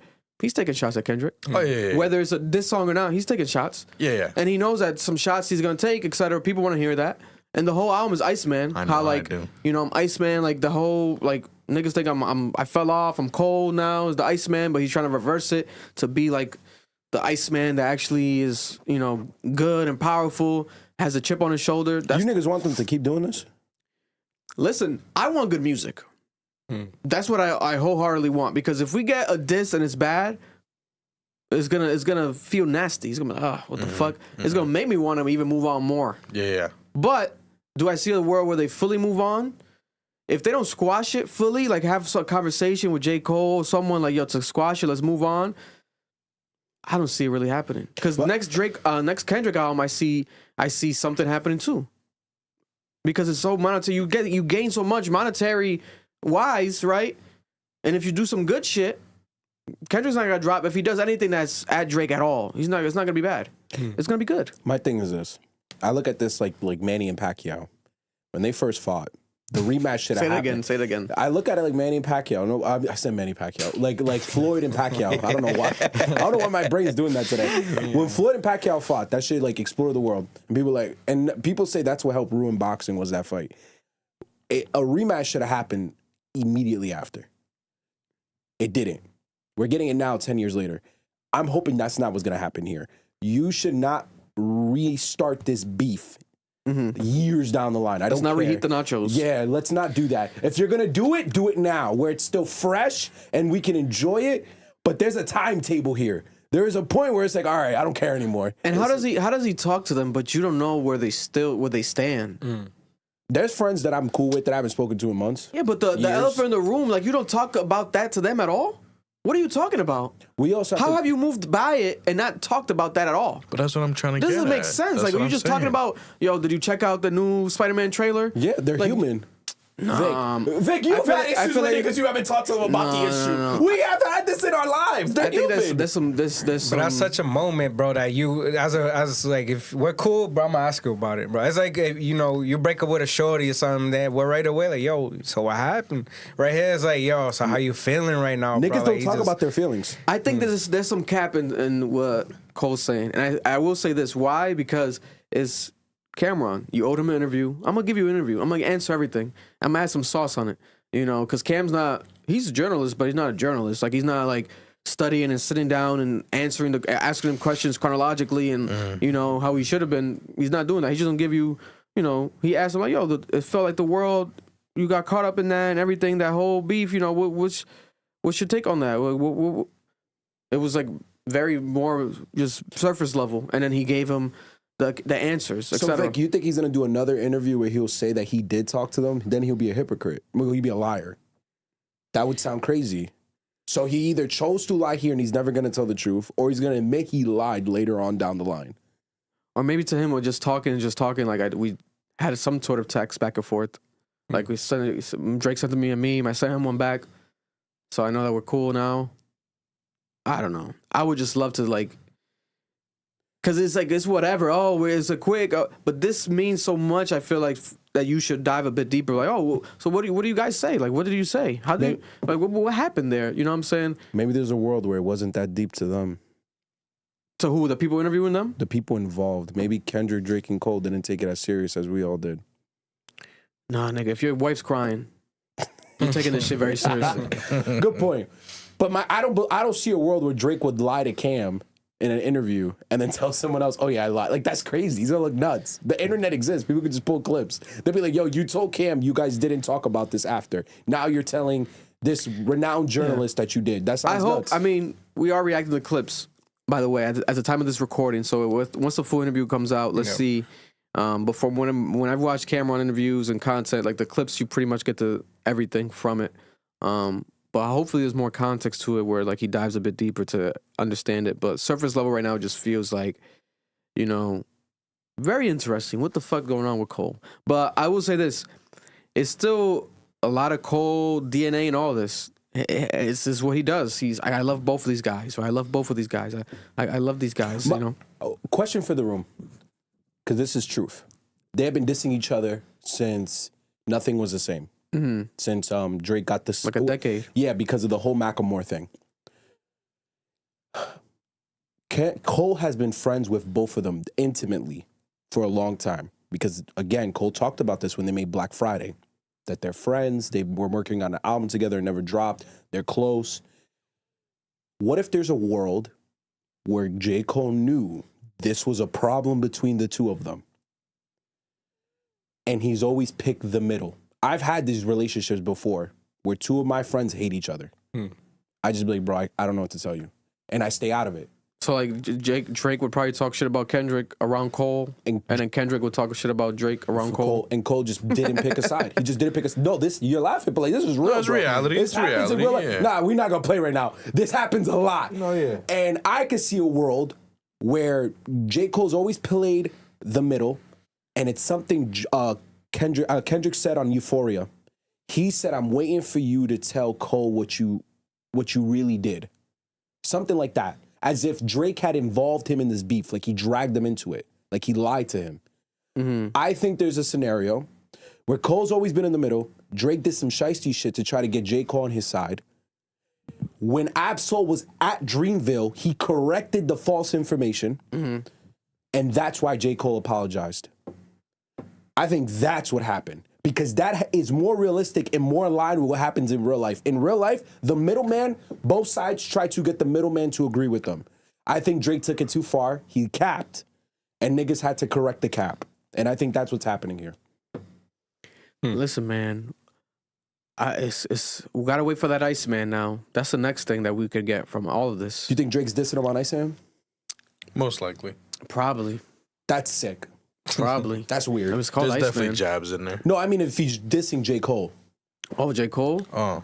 I mean, if I'm Drake and I see these interview, I'm not gonna lie. I'll go back to the booth. Like, hold up, I gotta add some lines to this. Or I gotta rewrite this. Let me add some this to this, whether it's a diss or just addressing of that. Because it's like, you don't think that's crazy? Niggas defending you, you're gonna diss him? well, that's not what I'm saying. I'm saying like, if it was a diss, let's say you okay. fix it now. Let me add some lines like he Or rocking take with out me. lines too. You know what I'm saying? Or give him a call now. Like, yo, actually hop on this song. What we doing? You never tired, What are we bitch. doing? You never tired. Hop on this song. Hop on Iceman, bro. You want to see it? You want to go crazy? You want it to go crazy? Get on it. You know what I'm saying? Like, why aren't you on it? But then remember, there was reports of Drake was supposed to be on Fall Off. He wasn't on there. So that's what I don't get. Because, you know, but then we'd have to wait for the interview to come out. Hopefully Cam asked that. I don't think Nadeska asked that. That would be a great question. Like, Drake and Kendrick was supposed to be on. Those reports of them being on Fall Off. Why didn't that happen? Were they taken off? Was it ever? You know, Drake years ago has been promoting the Fall Off for you as well, like saying it's a classic. Did Drake really hear it? Did Drake get on one of the songs? You know, was First Person Shooter supposed to be a part of that album? Or was it from that session? Did you guys record more in that session? Like, how was that? But we see. Listen, man. It's like, it's dope to see these type of interviews, but then when we get them, it's also like, damn, what... It still leaves unanswered questions. Like, you get questions answered, but then it also sometimes creates more questions. Cam's also not a good interviewer. God bless. Love you, Cam, but... Yeah, it adds more questions. But listen, J. Cole, come over here. We'll do a 6-hour interview, and we'll ask you questions about the questions about the questions. You know what I'm saying? Go through the discography historically. Take us back to that moment of recording these collaborations with these artists, set artists, you know... But I think he knew that would have happened. That's why he didn't come to Mass. Didn't come to Massachusetts. He didn't come. He was scared of Vic. Yeah, he's scared of Vic. I'll tell you this much. He definitely was. He had to know that Cam was gonna ask him about this stuff. Of course, for sure. No, yeah. It's like, I owe this nigga interview. He gonna ask me about the hot shit. You know what I'm saying? I'm gonna answer too. So we'll see. These are also quick clips, so we'll give you guys more context as we get the context as well. I would love to hear them in long form. Just dive deeper into this. A quick super chat too, super kind chat, of about it. chat. Yeah. Say it? Oh. Yeah. It was a while ago, so I apologize for reading it a little bit late. I'm kind of confused with it though, so let's just go with it. Idris with the $9.99. Can you please ask the Drake Glazer, Damone, Rome, Romeo, whatever? Tony's got a shot. Some of them names are racist. Is it a Tony? Whatever fuck his name is. Illmatic or Take Care. I'm scared. Red for the answer. Hey, Romeo got a shot. Yeah, maybe. That's what it is? I don't know. He was Drake glazing? Well, he did say Illmatic last week or something, no? No, he wasn't Drake glazing. He said Nas was one of his Mount Rushmore's on, right? I don't know. God bless. We Appreciate you. Yeah. Well, take care of Illmatic. Take care of Illmatic. Which one y'all taking? Take care of Illmatic. Illmatic. Yeah, it's Illmatic. Illmatic, it's too much history. I wouldn't be mad at younger people not saying. That was before we were born. I think it was 94. I'm taking Take Care. Yeah, I'm about to say Take Care I'm too. not mad at that either. That shorty's not gonna fuck with Illmatic. I don't think I've ever heard You're not Illmatic. getting the cheeks after New York State. I don't think I've ever heard Illmatic fully. So. I might get a freestyle. Nigga gonna throw out some one mic while he's touching the boobs. Yeah. Yo, one gun gun while you're touching the boobs is nasty. Yo, I got one mic. One selling. Yo, I'm not. No, bro. No, bro. It's gonna be interesting. Let's see if the Drake campaign keeps happening. The Drake hate campaign keeps happening. According to Cole, it still might be going on right now. Are we a part of it? Let's see we're gonna see what happens more as this goes along. Iceman, if I'm Drake, this week, he can't this weekend. We won't get Iceman for a while. Actually, the more I think about it, because shit keeps happening. This weekend's Yeat, his artist. This weekend, Yeat, ADL. What do you go? A Dangerous Life prediction for that album. Rate it. What's your rate prediction for the Yeat? Now the track list came out today of features, and then it says and more. He listed mad names, and then he put and more. So the and more feels like it's Drake, because it has to be Drake. Why wouldn't Drake be on this? And it's an album. It's not the EP. So it's a big moment for Yeat. I think he definitely is on it. Predictions of what for if it's good or not? Yeah, like if you. I think it's really good. Give it a 7 out of 10 prediction, 8 out of 10. What do you think? I feel like it's gonna be like an 8+. Wow. Definitely. Because that EP was really good. And if we're given that type of energy, I can see it doing that. Now, the fucking SD Kid single was pretty mid. The new one he dropped over the weekend with Kylie Jenner was dope. I like that production. That shit was crazy. The Kylie shit felt random, but it is what it is. It helps with the... He's probably friendly with Kylie. You know, these niggas is rich. They be hanging out. They be hanging out. You think it's gonna be better than Don Toliver's? Don Toliver has been my measure for all these niggas. Don Toliver's album is the album of the year so far, for sure. That's the album of the year so far. Listen, and even not to go back to it, but to go back to it, it's crazy how we got the fall off. All these years we're waiting for the fall off, etc. But that album. The conversation around J. Cole now is no longer about that album. It becomes more about, again, the Drake and Kendrick shit. The side shit. Yeah. When it should have been this album that's been long anticipated for years, bro. Like the retirement album, but I think also he doesn't help himself when it's like, oh, I'm retiring, but I'm not retiring. Yeah. Like you pulled that trigger already, and now you're saying that you're not. Be a producer. I'm saying so what the fuck is happening? He's pulling a Childish Gambino. And we got him over the weekend on the Mike Will album. That shit was terrible. So it's like we're getting... The verse was so bad. You think it was bad? I think it was bad. It was all right. I don't think I've heard it. I think... It reminded me of like the Cash Cobain verse a bit and like the cadence a bit. So I get where you could say... It's the content matter for me. You're on it saying, I ran out of stuff to rap about. Then stop rapping. It's like when Eminem says, I'm the best rapper in the world on his raps. I don't need you to tell me that. We already knew that. Can you stop saying it? Either you don't rap or you verse. He probably did that verse last week. It was bad. He did that verse last week. Guaranteed. Barely any clever bars, bro. It was That was a brand new verse. But yeah, no. The conversation still is the behemoth of the fucking battle that we got. And I don't think it's gonna go anywhere anytime soon. To be honest, now is it gonna last a decade? I don't think so. Let's give it. It's been 2 years now. Let's give it three more years. The beef? Yeah, or conversations around it and the aura around it. These niggas is petty as fuck. This shit might be Nas and Jay all over again. Where they even after they move on, they still got beef. God bless. Also, Donald Trump has officially deployed ICE agents across airports across the entire country. Today, there's been no reports in Rhode Island yet, but there's been reporters and people there waiting to see if they see somebody at TF Green. But there's been ICE agents at the big ones in New York. I think I saw Atlanta. And they're actually arresting some people as well inside of these actual airports. And Trump was asked about this, and he was like, yeah, like, they're going to do that. Like, I did see that. That was and I'm funny. like, what the fuck is going on? And you see the lines have been insane. I did see that. And they were insane before this. That's why he's calling them to, quote unquote, help the situation because they're not being paid, right? The TSA agents and the ICE agents are already on salary. So I guess he is just directing them, hey, if you're not doing nothing over here, go over here. Because right now, Congress hasn't passed a budget regarding this TSA issue. So that's why there has been like budget cuts. Like they're not getting paid, so we're having all these long lines. Like Vic said, ICE's salary, they're already on the books. This budget issue is not about them. His solution doesn't make sense. In this scenario, you'd call in the National Guard. For him to call in ICE, it's more about him killing two birds with one stone. Yeah. Because I find it kind of funny, though. Like, imagine getting arrested when you're self-deporting. It's crazy. It's crazy. Like I get it though. Like this is a brilliant strategy to get what he wants, but it's very unethical. Like, because the thing is, if you're flying domestically, you don't need a passport. You can have an ID. Yep. The thing about that is there are some states that will give you an ID if you're undocumented. So the moment you get to the airport, you might be trying to go back home. You're not going back home, buddy. You're going to jail. Here's some of the clips of the ICE agents at the airport, and then people running into them. They're saying they've been reported in Atlanta, Chicago, New York, Houston, Pittsburgh, New Orleans. Niggas ain't even doing nothing. Niggas is everywhere. So that's the main thing that people are saying, where they're just there. Some of them are running away. I think these ran away from the cameras. A lot of them are like, don't fuck with the cameras, right?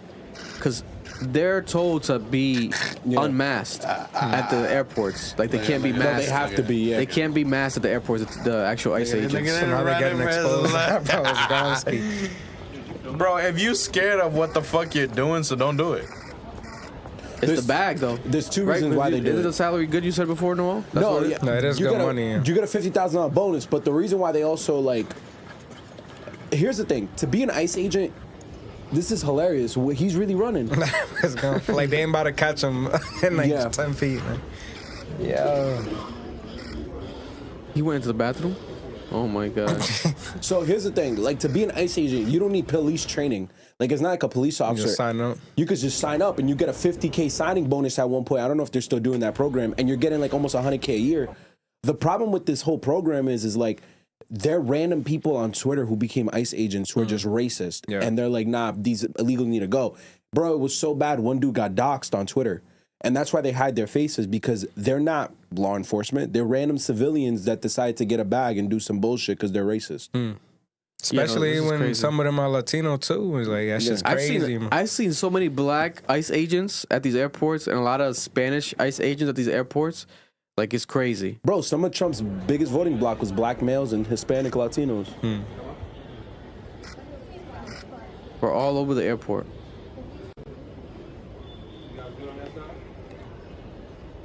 That is raccoon, bro. They just hiding from the camera. Yeah, bro. Big ass raccoon. They probably feel like mad. They probably feel like embarrassed as fuck, but it's like, damn, bro. Like, you know that this was gonna happen. And they think like nobody was gonna go to the airports and try to get them on camera? Like, what was the thought process? Their policy also, you can't be documented, because when they go out into communities, they don't want to be seen because they want to have the element of surprise.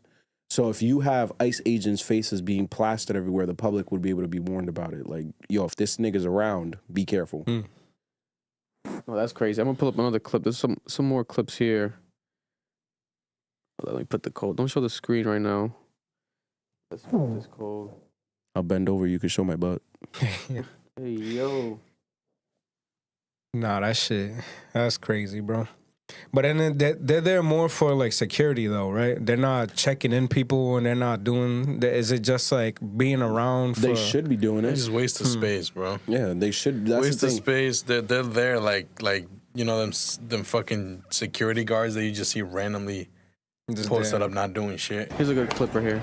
See, that looks like a real ICE agent. You know what I'm saying? America. And look at these lines. Time. Okay. Go to Terminal 8. I'll make sure you don't come back again. Go. Sir, Terminal 8. Terminal 8.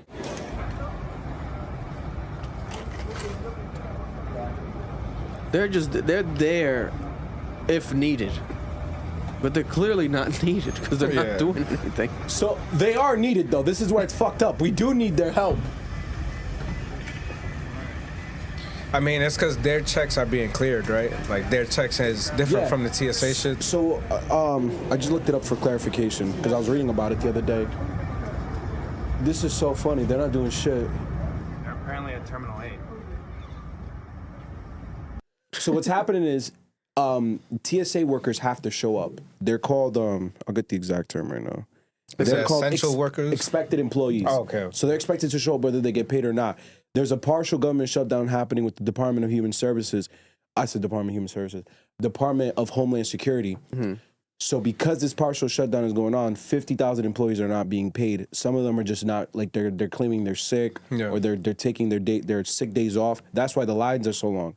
Yes, ICE is getting paid. They already got paid. They're not part of this shutdown. The fact that they're there and they're doing nothing is crazy to me. Like, those are your government dollars that should be wasting, Like, they should be helping your TSA workers. Like, I'm not for ICE, but if you're gonna get fucking paid like almost 6 figures, go do your job then. Yeah.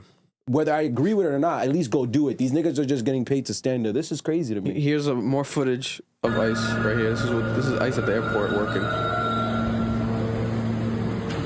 That's a strong ass nigga right there, bro. That's a strong ass guy, bro. Opening a door and shit. He might be Superman. Nah, Vic's stupid. Wait, this is another.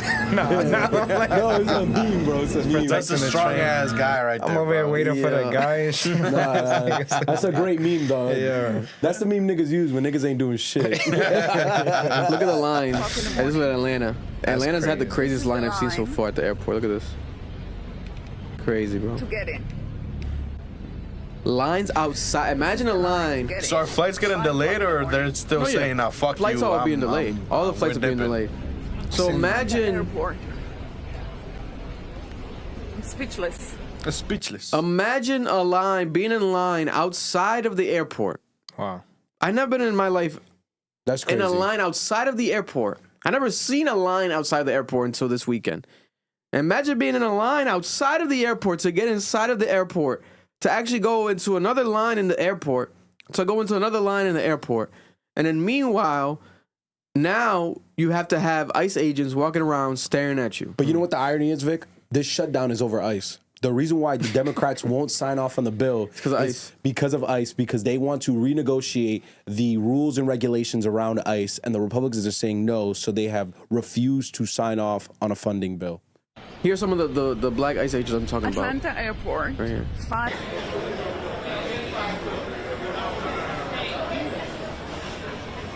They're chilling, walking around. Nigga, that looks like someone's parents. They're smiling, walking around.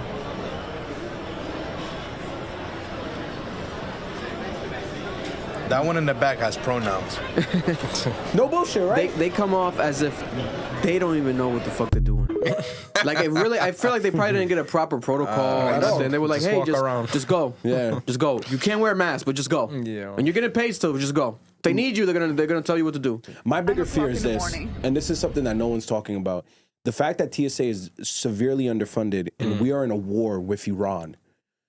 Now, the issue with Iran is they're known to arm terrorists. Like, this is what their reputation is with a lot of people in the Middle East, but Iran specifically, their government does this a lot.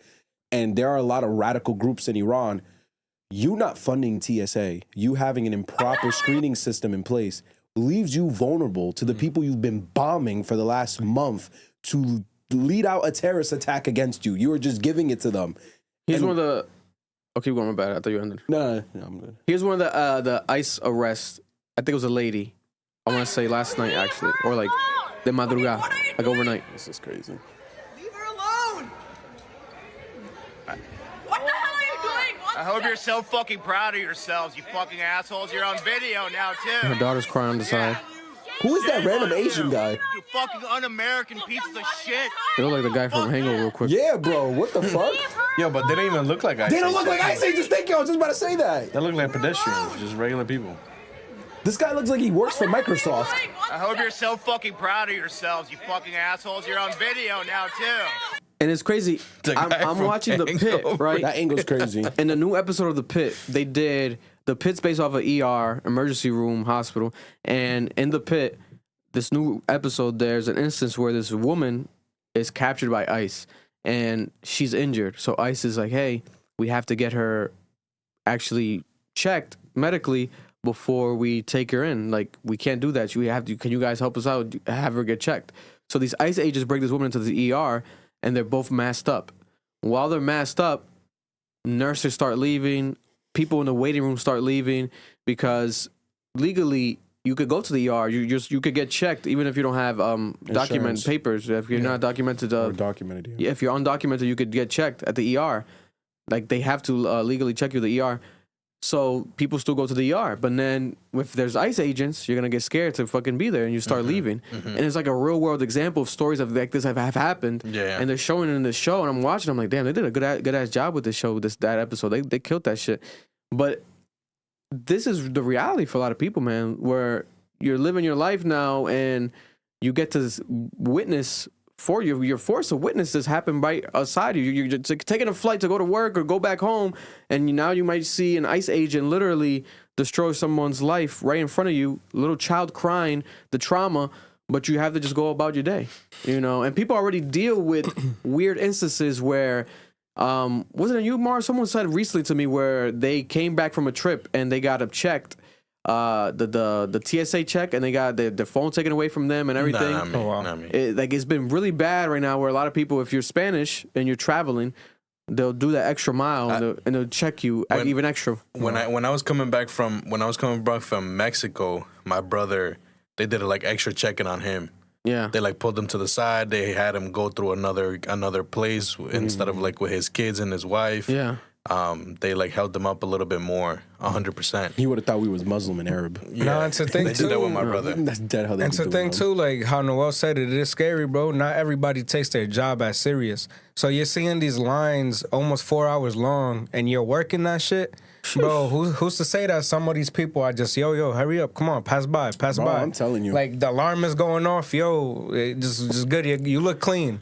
Like, it is scary, bro. Because I was going to ask that. So it's like, you're not getting paid, but you're obligated to be there. Yeah. So, like, are you still going to get in trouble if you don't do your job correctly?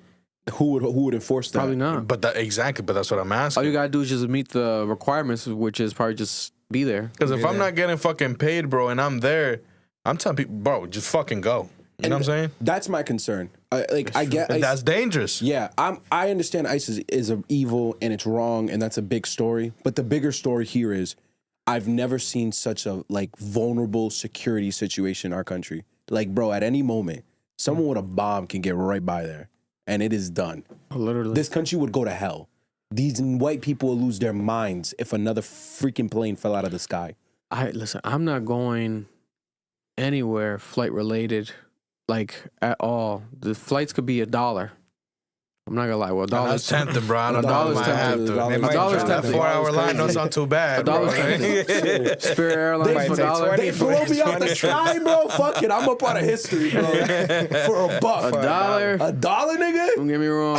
Nigga, I'll be in California. It's a fucking $1. But regardless, right now, it's a very, very scary time and just stressful time to want to travel when you see these lines and everything. But some people need to, like by default, for their job and just their lifestyle. Like they need to constantly travel. It sucks for them right now. If it's by choice, the choice right now would be for me, no, not to go. This is crazy. I keep seeing these images of these lines. I already get stressed out going. Facts. Through these lines and getting patted down, all this shit. Imagine right now. But if you nigga, have, I'll fucking have an aneurysm. If you have the other one, the that shit you can pay for where you skip those the clear lines and check, shit like it that? shut down. Oh, for real? They shut down. They shut down clear. I was seeing clips of people still being able to. They shut it down today. I don't know if it's like just for a day, but they shut down. You for those who know, you pay. What Marloon's talking about is you pay for extra TSA services. pre-check. It's like TSA pre-check, and one of them is the clear. When you get the extra services, they got the club, and you get the extra treatment. It's almost like the fast pass and Disneyland. Yeah. They shut down that shit. Imagine imagine you pay all this money more to pay for extra services. Oh no, we're not giving you those. You don't get that. We don't get that. Like it's crazy, bro. Even the luxury rich people have to deal with this. The ramifications of our government right now, with everything that's happening, what everyone's going through. Oh no, I just looked it up. It's still open. It's still open now? The pre-check and the clear is it's still the same line. Someone said in chat, United Airlines said today that they are going to cut back flights and raise ticket prices. Only the ones that can afford it about to start flying. Yeah, that's crazy. Everyone This is gonna become a luxury now. The price of boats, ferries, buses, Greyhound, all that shit's gonna Might have to go start up. investing in buses, yo. Train tickets are gonna go up. The price of all that's gonna go up. I'll get a Ground train travel is gonna I'll go get up. a train if that guy's helping it move and shit. Wait, who? That white guy The ice with the agent. green vest. Yo. Yeah, if he comes with it, I'm buying it. No, it's fucking crazy right now. Pray for everybody out there. God bless. My advice: stay home. Don't travel. The stress doesn't seem like it would be worth it. You know what I'm saying? Like vacation at home. You know what I'm saying? Italy. Don't go to Italy. If you live in Rhode Island, just go to Federal Hill for a weekend. No bullshit. Like Black Island real quick. Yeah, go to. You know what I'm saying? You want Like to go to China? Just go to Chinatown in Boston. go to Chinatown in Boston. You want to go to China? Go to Chinatown in Boston. You wanna Try go to to DR? Go to find. Broad Street. Try to find vacation at home. Yeah. Try to find peace at home. This will be that year. If there's any year that you gotta skip the vacation, is this year, because right now what this shit is looking like, and they're not even dropping prices. They're gonna raise them because they need to make money. They're losing money, so they're not even gonna give us some deals. No. Here's a deal to come on the flight. No, we can't afford to give you a deal. So we have to. Like, So we gotta bump up the price. yeah, to reduce the amount of people. This that are flying. shit is crazy. But it's a part of it. You know, we got to deal with it. This is our life right now, currently. Something I wanted to bring up. Some funny, quick 2 clips I saw that were funny on social media. One was of Little Baby. I love Little Baby, right? Little Baby. Let's try to label as me. I'm in this bitch with T3. But would I pass out if I see Little Baby in person? Probably not. Probably not. You're gonna show us something else. But there's a video of this woman that did the meet and greet with Little Baby, and she passed out as she's approaching to meet Little Baby. It was crazy. It's not supposed to be as funny as it is because it's like, God bless. I don't want her to see someone get hurt, die, or get just, you know, their health is a health risk, concern, their safety. But this is hilarious. Like for Little Baby, this is happening. You know, but it is Little Baby. I'm not trying to shit on the guy. What if she's a big Baby fan? No, bro. Whenever you start the sentence with, I love the guy. He was getting ready to shit on them. You know what I'm saying? You know, because it's like, God damn. You know, and I also, like, realistically, like, I've met kids, shout out to the people that fuck with us, supporters. I've met children who literally be shaking as they're meeting me. So it's like, if you're meeting Little Baby, I'm nowhere near Little Baby. So I guess, but to pass out, look at this woman pass out as she's approaching Little Baby. Could be her first time seeing somebody. He didn't even try to catch her, bro. He didn't even try. Little Baby ran. He looks like scared, bro. Yo, he's got no phone. He's terrified. That was crazy. This is nuts, bro. He just like, hold Euro up, bitch, stepped hold her up. shit. He Bro. said, He was about to push her. Yo, he said, hold up. that's crazy. He didn't even try, bro. Nuts, bro. Nah, that logo is nasty. What is that logo in the back, bro? She fainted, bro. She's done, bro. She's done, That's bro. probably her first like famous artist ever, bro. You Why know, she look like she's praying? The craziest part is, like, if you notice, Little Baby's like doing his little dance. Yeah, look, he's She might have been like, damn, he's doing the dance too. Like, once he started doing the dance, Look at his arms. she his saw aura him do the farming, dance yo. and she passed out, bro. Yeah. the aura was too crazy. It's too much aura, bro. Look at that. He's like, damn. He's like, too much motion, too much sauce. Too much aura. Oh my god! Look at him, bro. Where's Shit! Hey, where's the full clip though? What happens after that? Nah, she fainted. That nigga's wearing a bullshit Bro, she's fit, too. smiling, bro. Look at that shit. I can't believe it. She's like, baby. Yeah, oh my No, I think there's another God. angle that she did. She was smiling when she passed out. No way. No, I swear to God, it was like another angle. Nah, that has to be like a full clip, bro. Did he just let her slam? He did, bro. He didn't give a fuck. I saw there was another angle of the girl. I think right here. Look at, Nah. I think Like a little baby thought he was about to get stabbed right there. Bro. look at the girl. Nah. She's smiling, bro. No. Nigga, he's laughing, She's bro. smiling, bro. Bro. Yeah. I feel bad. She can't believe it, bro. She's having a dream. They're right dragging now. her off the floor. She's like, oh I my think she God. did this shit on purpose because Yeah, it feels like look at it. Yeah, No, she did that shit no, on purpose. nah. Yeah, bro. And she still got the tag on the shirt? Oh, no. I'm about to say. He's laughing, he's bro. He's laughing, bro. If she really passed out, shit would have been way more serious. She did it on purpose. She did it on purpose, She's bro. like, oh, I'm gonna make him catch me. That's literally what it It is looked Little like. Baby. Don't get me wrong. It's Little Baby. No, Vic, stop. No, it's Little Baby, bro. We're not getting like it's Lil Russell now. No. It's Little Baby, bro. No, you're not passing out for Little Baby, bro. Stop it. That's crazy, though. What about Little Baby make you pass out for him? He got that. I didn't know he got that aura still. Like, people, he fell off. Oh, this whole time he fell off. This nigga got people passing out, though. Some Michael Jackson Bro, shit. he's just dying, bro. She's gripping onto his arm, bro. That's where I know she didn't pass out. How you still have the strength to hold his arm like that? Nigga, Bro, he left. He thought that shit was an attack. Yeah, bro. Nigga ran off like he was the president, bro. Oh! Hey, Shorty had a knife or something. It was God damn. I thought you were going to show us the video of him in a full fit in the sauna. Nah. God damn. Bro, I think it was fitted up in a sauna. That was funny, but to me, I understood that in a sense where it's like, we get dressed to go to the gym, etc. These niggas rich, they make millions. That's probably in his house. He probably was just like, let me just hop in the sauna. So after the studio, let me hop in the sauna. He had a hat on and everything. He had the hat on everywhere. That's not how a sauna works, nigga. Crazy. I've done the sauna with hoodies. You done it with hoodies? You're not supposed to. Because when you take your clothes off, it gets the pores. I've done it with hoodies, nigga, like a maniac. It's less effective with the hoodie. I've done 15 minutes with a hoodie. It's worse if you're not wearing anything because then the steam is going onto your skin. Wham, wham, wham, bitch, I'm Lil Baby. Listen, now another funny video.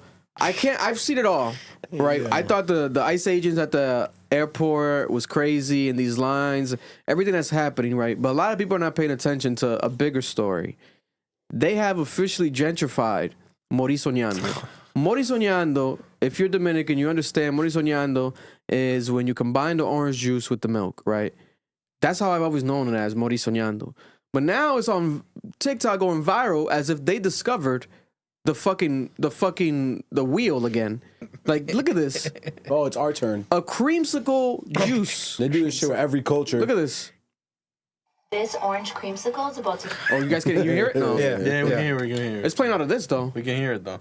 Yeah, I'll put it out of this. There we go. Be your new favorite summer drink.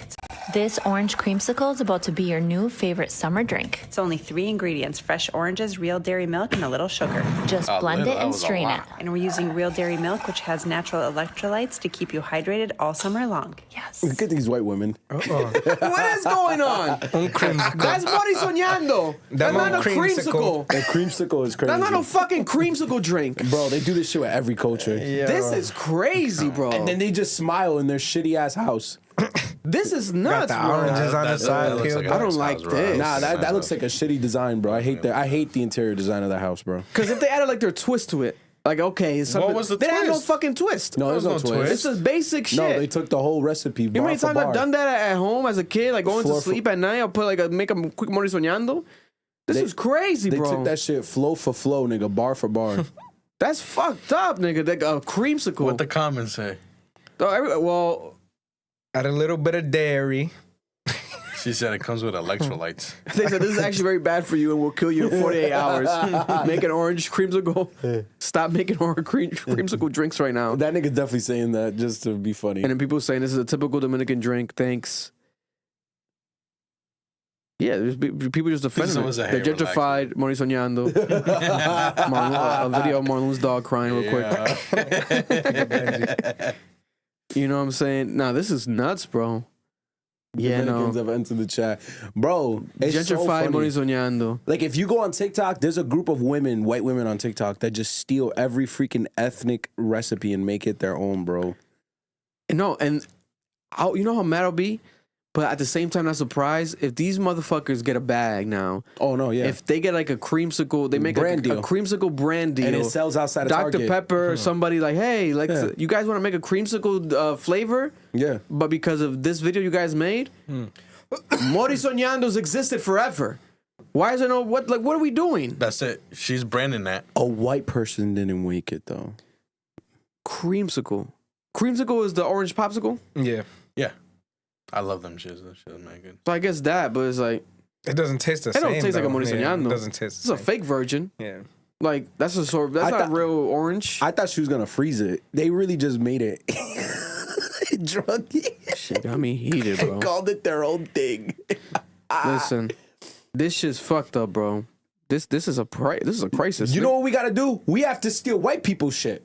Let's steal casseroles. And call it our own shit. What are they gonna do now? A chicken broccoli casserole? Yeah, nigga. And call it some bullshit like they do, nigga. No, it's true. We're gonna have to do that. Mero, new beef alert. Mero from This Is a Mero podcaster, also now the new host of the Hot 97 Morning Show. Mero has now gone off on Akademiks. Him and Akademiks have been going back and forth on social media over the weekend, and this morning on his radio show, Mero went off on Akademiks, basically alluding to wanting to fight Akademiks and almost fighting Akademiks, I guess, at a strip club. And Akademiks had a bunch of security guards around him, so he couldn't approach Akademiks at a strip club, I guess. Let's play this clip first of Akademiks going off on Mero, calling him a DEI hire. I like boxing up. We're boxing on the same level. After a while boxing down, it becomes bullying. And I don't like that either, right? But these motherfuckers are the niggas who keep getting their ass whipped and they keep coming back. So I just wanted to give them that free game. You guys got fired because you couldn't advance with the times. You didn't like the new artists that eventually became the artists of the time, who became the superstars and the biggest in the game. He's talking about Ebro and Peter Rosenberg. You guys thought you could pick who that was. That was a egregious and a fatal mistake. You got to take accountability for that. Number two, you got fired because your ratings suck. No, we're not talking about radio ratings. That's how you calculated stuff like years ago. We're talking about how you guys are seen in a digital streaming market. If you're not going to catch up, I don't know what you're doing. And you guys actually do know the game a little bit because you're being a liar and you're being facetious. You know why? Ebro, it's the reason why you went to Apple Music. You didn't go to another radio station. You went to Apple Music. It's a digital streaming show. What's that Mero part? You got fired from your main job. Your other job, right? Michael, what was it? Michael Rose? There's like this Michael K, whatever his guy name used to be on. He was the commentator on WWE. But you now are doing commentary for WWE, which has signed, I believe, somewhat of an exclusive deal with Netflix. Talking about radio ratings. Let me just warm everybody up to the fact. Hot 97, Power 105, yes, they're still radio stations, but they're competing in the streaming market. The very fact is this. DJ Akademiks is competing with No Jumper, which is competing with DJ Vlad, which is competing with Bootleg TV, or Bootleg Kev, whatever his name is. Which is competing with Joe Budden TV, which is competing with Gillian Wallow, $1 Million Worth of Game, Club Admission, Hot 97, The Breakfast Club. Content is just content. We're competing with Kai Cenat. We're competing with everybody. And, once you're kind of in that hip-hop box, it's just like if people want to go see or hear about hip-hop, they have all these options, right? No one has to be in New York to listen to Hot 97. They could just listen to it online if they want to. They just don't want to. So, yeah, you guys were getting horrible views and horrible, it just wasn't streaming well. And now your predecessor, which I think that's what you should be happy about, you guys are doing better than him. So, it must make you guys feel a little bit better that you guys did suck at your job, but they hired someone who's worse. Mm-hmm. Oh, Jesus Christ. Maybe that was a DEI type of thing. I don't know. The new radio host up there at Hot 97, absolutely atrocious. I think he's going to be gone as soon as they get past the mandatory sign-in period. Sometimes they'll be like, oh, we'll sign you for 1 or 2 years. Then after we renegotiate, he's out the door as soon as that's done. But it's all good. Nevertheless, we'll continue. And Ebro and Rosenbaum, I'm expecting you guys. He'll be dropping soon. Don't worry. You guys could put some hate when that comes around, and maybe we'll just cuss you out again. So he shits on Mero. He says that Mero's making less views, and I ain't gonna lie, I just looked them up. No, he's right. Then the Peter Rosenberg and the new show that they have on their own channel, separate as well. When it comes to that, he is accurate when it comes to that. Don't get me wrong. It's night and day in comparison. He right here responds to him. He says, I don't know how Livingston got fetal alcohol syndrome as an adult. Yeah, definitely not talking to new artists at High 97, not at all. And he put an interview here when he interviewed Xavier Based. It's a newer, younger rapper on the ground scene. I guess he's Dominican from New York. I didn't even know. So he interviewed him on High 97. Levi is a dick rider. Needs the media guy gossip shit to survive. He can't make anything an original thought. He's a fat fucking dork. They've hated each other for a while as well. This is like a years of beef. But here we have him going off this morning where he alludes to almost fighting this guy. Queens, you want to get a little... Listen, YouTube, internet, You know what I'm saying? I'm gonna say this one time and one time only, because like I said, I'm a father of 4 biological sons and daughters. But there's a lot of sons out there that are not mine. You know what I'm saying? I don't claim you. You're not on my taxes. You're not a dependent, bro. But you depend on me to survive. Because if you don't say my name out your stupid fat mouth, you got no motion. You don't make nothing. You don't do nothing. You don't add nothing. You are net negative to hip-hop culture. You are net negative to society, gang. You know what's the saddest thing in the world? Sitting in your mother's basement, getting drunk off alcohol that she probably bought at Costco and talking crazy about any and anybody who matters more than you. And I know what burns you up inside, champ. I know what that thorn in your side ever since I made you cry live on stream years ago, and you can't let it go. What burns you up inside, my brother, is this. You talk about views, you talk about numbers, you talk about all this other type of stuff, data stuff that you analytical bozo nerds love to just throw up in the air whenever people say, that's whack. That's not culturally relevant. Guess what, fam? Everything I've ever done in my entire career has been culturally relevant. You understand what I'm saying? I'm up here high 97 because you know what we do up here? We move culture. We make culture up here. We make culture. We don't just talk about it. All right, fam? And that's what you do. You a gossiper. You know what I'm saying? You a page 6 in the flesh. You a diabetic page out of the New York Post. You fat hamster. And then people want to get on their social media and ask me, that was funny. Yo, but is he lying? Yes, he is. Because let me tell you one thing, champ. You. Hold up. It left the thing? Hold up. The fuck just happened? It disconnected the Rodecaster. Why the Rodecaster disconnect? The Bluetooth, you press the Bluetooth button or something?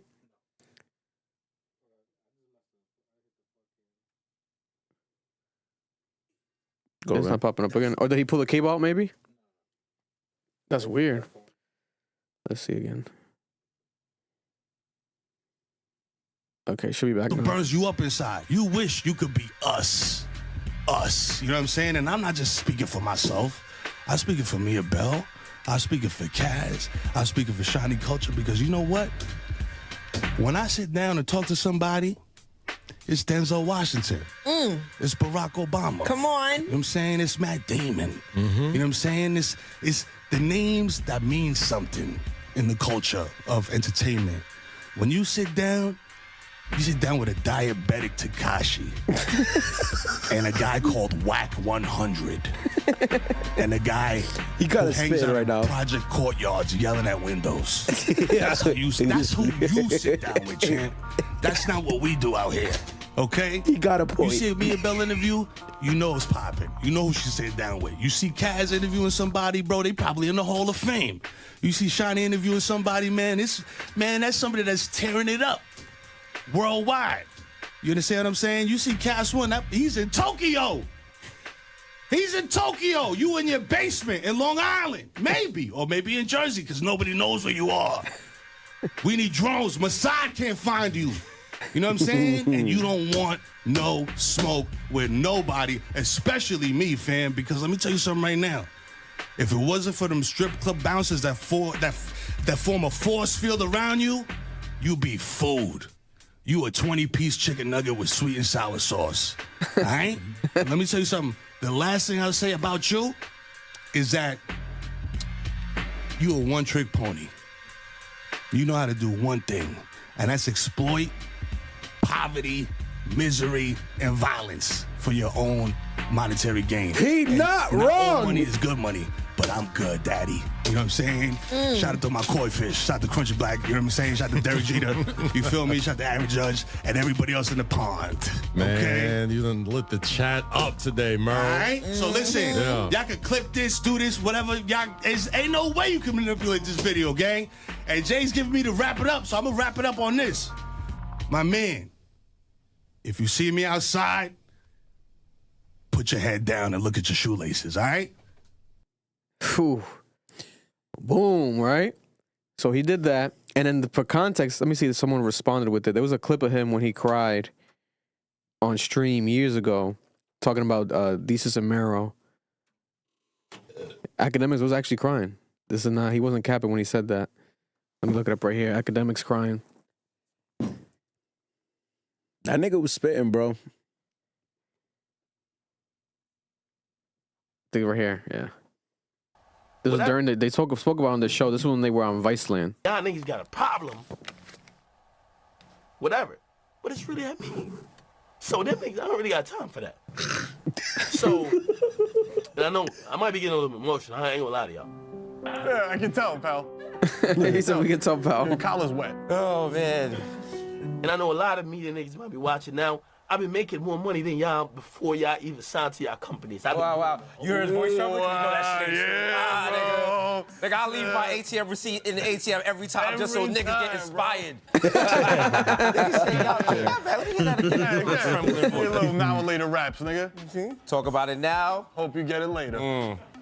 I've been making more money than y'all before y'all even signed to y'all companies. I've been doing it on my own. Don't. And what, nigga? Fucking Best Buy bucks, nigga? What are you Best Buy bugs. Listen, I'll tell you this much. Akademiks, when Akademiks goes hard, Akademiks goes hard though. So if they're gonna keep going at this, I don't see it ending anytime soon because obviously Mero's on High 97. He has the platform. You know, it's gonna be constant, just back and forth, back and forth, back and forth. Mero, he went hard. He went harder than I necessarily expected because I saw that he tweeted. He was like, "Check me on the radio show. I'm gonna go off again." And he did that. Especially when we're talking about the personal shit where he's like, "Yo, I saw you at the strip club." So I'm like, "Oh shit." Yeah. He's down to take it there. It shouldn't be that, and I'm not. You know, I don't want to fucking egg that on. But when it's like that, it's like, "Oh shit." I kind of respect it more. Whereas like he's like, "Yo, if you really have a problem with me behind the scenes all these years and online these chats and you're disrespecting me, now you're calling me a DI hire and all this shit." It's like, bro, let's take it there. Like, and when I tried, you were surrounded by bodyguards. I also like he brought up something that I've never heard with Ak that people usually don't say. I don't think anyone's ever said this. Like, it's true. Who has Ak interviewed? Like, Ak is not getting the Barack Obama interview. Ak is not getting the Matt Damon interview. Ak can get a lot of these interviews because it's true. He's sensationalized media. He's kind of gossipy media. He's reactionary media. And it's like, he does hold that on a chip in his shoulder because it's successful. But I see where Mero's coming from. It's like, you degrading me, but like, I'm contributing something to the culture which is going to last for a long time. Your contribution is reaction. Mm-hmm. And just because you're successful at it doesn't mean that it has this higher value. Like, niggas push drugs on innocent populations and make millions of dollars. Just because you're a millionaire does not mean you're successful. That's not the measurement of success, is how much you've made off of your product. I will say this, though. I definitely don't want to see Obama sit down with Akademiks. That's the other issue, yeah. So it's like, that type of content, like, for who's going to interview Tekashi other than Akademiks, where it makes sense, because like they're friends and they've been friends for years and they've fallen out as friends and they got back together. So he's able to give you that content for those that want to see that content, right? But what does that do for the culture? That is a good point. Yeah, I mean, in comparison to like an Obama, etc. I mean, I get that, but he has gotten some moments, man. Like, I mean, that Lil Durk interview was a big interview when that came out at the time because Lil Durk spoke about everything. I think only ever with Akademiks. The $1 million worth of game was a good one, but the Akademiks one, that's like probably Lil Durk's best interview. I'm trying to think of other ones. When he does dive into the political world, it's like he interviewed I think it was Donald Trump's son. Yeah, but even beyond like political, twice. Screw political, media. Media, yeah. Who was the Jay-Z would never sit down with Akademiks. Not a day in his life. Interviewed Kanye West. The one that got deleted or whatever. Whack 100, Vlad TV, Lil Rod. Yeah. A$AP Rocky. The A$AP Rocky. The A$AP Rocky was a good one. It was all right, yeah. It was a good one. Yeah. It was a good one. And A$AP Rocky checked him during it. That's what also made it good, where he's able to like have those type of moments where it's like, bro, A$AP Rocky was saying like, bro, you be biased with the Drake shit, blah, blah, blah. And he didn't edit that out. He left it in. So, but I get it though. This is all entertainment, bro. Like these guys, he did his thing. Mero, if you're a fan, like I'm a fan of Desus and Mero. Like I used to watch them before their shows, like when they were on YouTube. I think they had like the Complex show years ago, the web show. I've watched them for years. I used to listen to the podcast, not all the time, but I would listen to it a lot. Their podcast. They're one of the OG podcasters. Now by himself, Mero, that's my thing. Shooting at Akademiks by yourself, it's not going to be as strong as when you were with Desus, if I'm being honest. That back and forth dynamic that they had was extremely strong. Akademiks by himself in a bottle of Hennessy, a lot of times, bro, is undefeatable. Not going to lie to you. When you get a peak Akademiks just going crazy on you, it's, you know, but the thing about this, Akademiks, he's saying, I got to stop punching down. You could say that why? Because you have more views than these guys? Yes, but you know who they are. Don't act like you don't know who they are. You probably were fans of them before. Like, these guys are OGs in this space. That's my point. He tries to reduce people, but it's like... Yeah, you can't do that. You can't do that, especially when your content is reactionary, gossipy content. Like, that's... Yeah, like... What are we doing here? Like, it's the pot calling the kettle black. You sound nuts. Yeah, no. But my thing is this. You think that would they take it? Because remember, we already had a similar situation. Was it Little Baby and Akademiks was going to box? They didn't even box. That never came through. Or was it Meek Mill? No, it was Little Baby. Little Baby. With them fighting, who do you got? Mero or Akademiks fighting? Mero will kill him. He got that Dominican strength, nigga. He'll just fucking strangle him so hard. He's also like 6'4". He's tall as fuck. Like, genetics matter in fights. If you are taller than the person, you're going to kill him. Unless you actually know how to fight. I don't know how to professionally fight. He get in the gym though. That doesn't matter. That's not happening. That's not. If they let him in that ring with and it's like they're not alcohol testing, he could take a jug of Hennessy down. He might rip that nigga's nails off his fingers. Drunken master. Who did Adam 22 fight? What's the porn star's name? Jason Love, was it? Guy. It'd be Jason Love all over again. Jason Love killed Adam 22 in 10 seconds. He would do the same shit to Ag. And I'll pay to watch that. I'll pay to watch Ag get his ass beat. That'd be fun as fuck to watch. I would too. Listen, man, but I hope they keep it online at the set realistically, because I feel like Mero wants to kill this guy. Like, you know, I'm not gonna lie to you. I feel like he wants to murder him, bro. Talking about, you see me in the streets, like when I pro shoot, like he's bringing shit up, like, oh shit. Like, I don't know if that's a story that I'm forgetting. I don't remember him running into him at a strip club. Was it recent? Like, what the fuck? What's going on here? Well, you think Ak was going to talk about it? You know what I'm saying? Yeah, Ak probably doesn't want to bring that up, or maybe he's going to bring it up next stream. But, yeah, no, that I had to play that clip because that was a moment this weekend when these guys kept going back and forth, and he just went off on Akademiks right there. Let's see how this unfolds and keeps going on. Speaking about New York, Jay-Z is back. We were like, what's going on with Jay-Z? New Jay-Z out? We don't know if there's going to be new music, but we know that Jay-Z's out here in the streets. Jay-Z's performing at the Roots Picnic Festival. I bought tickets because that was the first announcement Jay-Z's back performing. And I bought tickets to this Roots Picnic Festival, you know, put it on Klarna, you know. Or what's the other one? They don't get free promo. What's the other one? Afterpay. I put it on Afterpay. Or maybe I put it on, what's the other one? There's another one. Affirm. Maybe I put it on Affirm.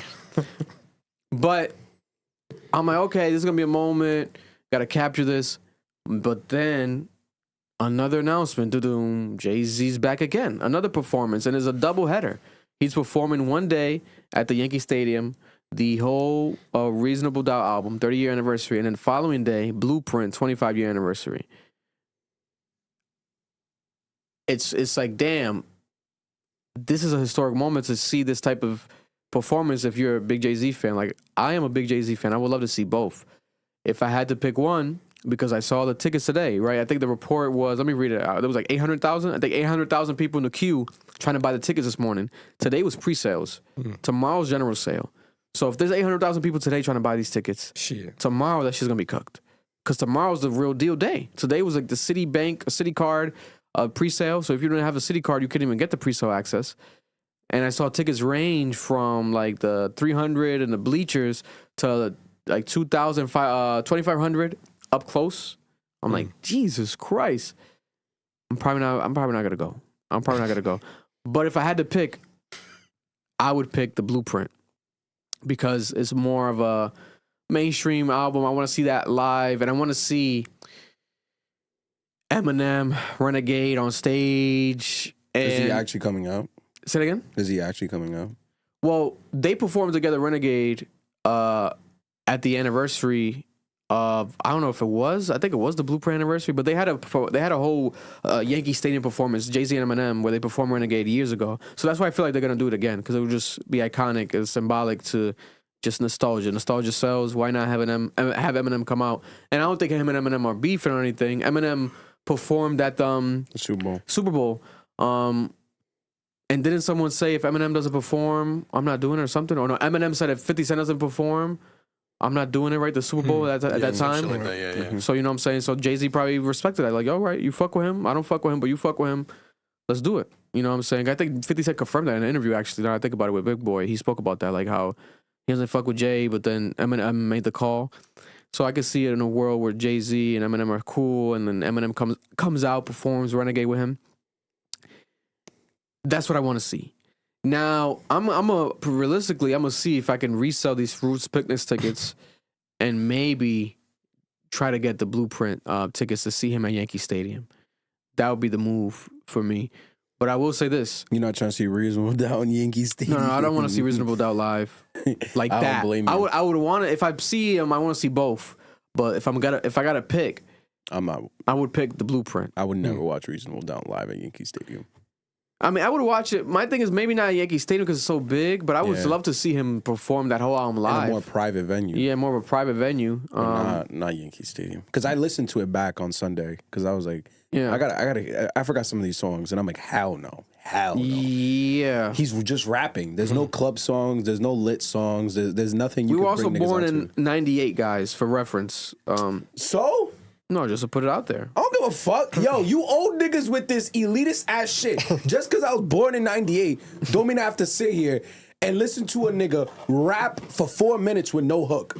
That shit ain't gonna get me lit. It's a classic album. That's cool, and I respect it, and I do believe it's a classic album. I think it's an amazing album, but it's not an album you play at Yankee Stadium to turn up a crowd. It's not. I'm sorry. It's a gritty ass album.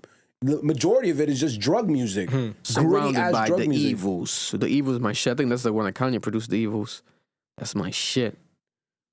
On Reasonable Doubt? Oh, they know he didn't produce that. Hell no. Kanye wasn't on. That was the premiere. What am I talking about? What's the one that Kanye produced? It was on Blueprint. He didn't start producing for It's Jay. a Blueprint? Yeah, on he produced. The thing is, you can't see Blueprint on here.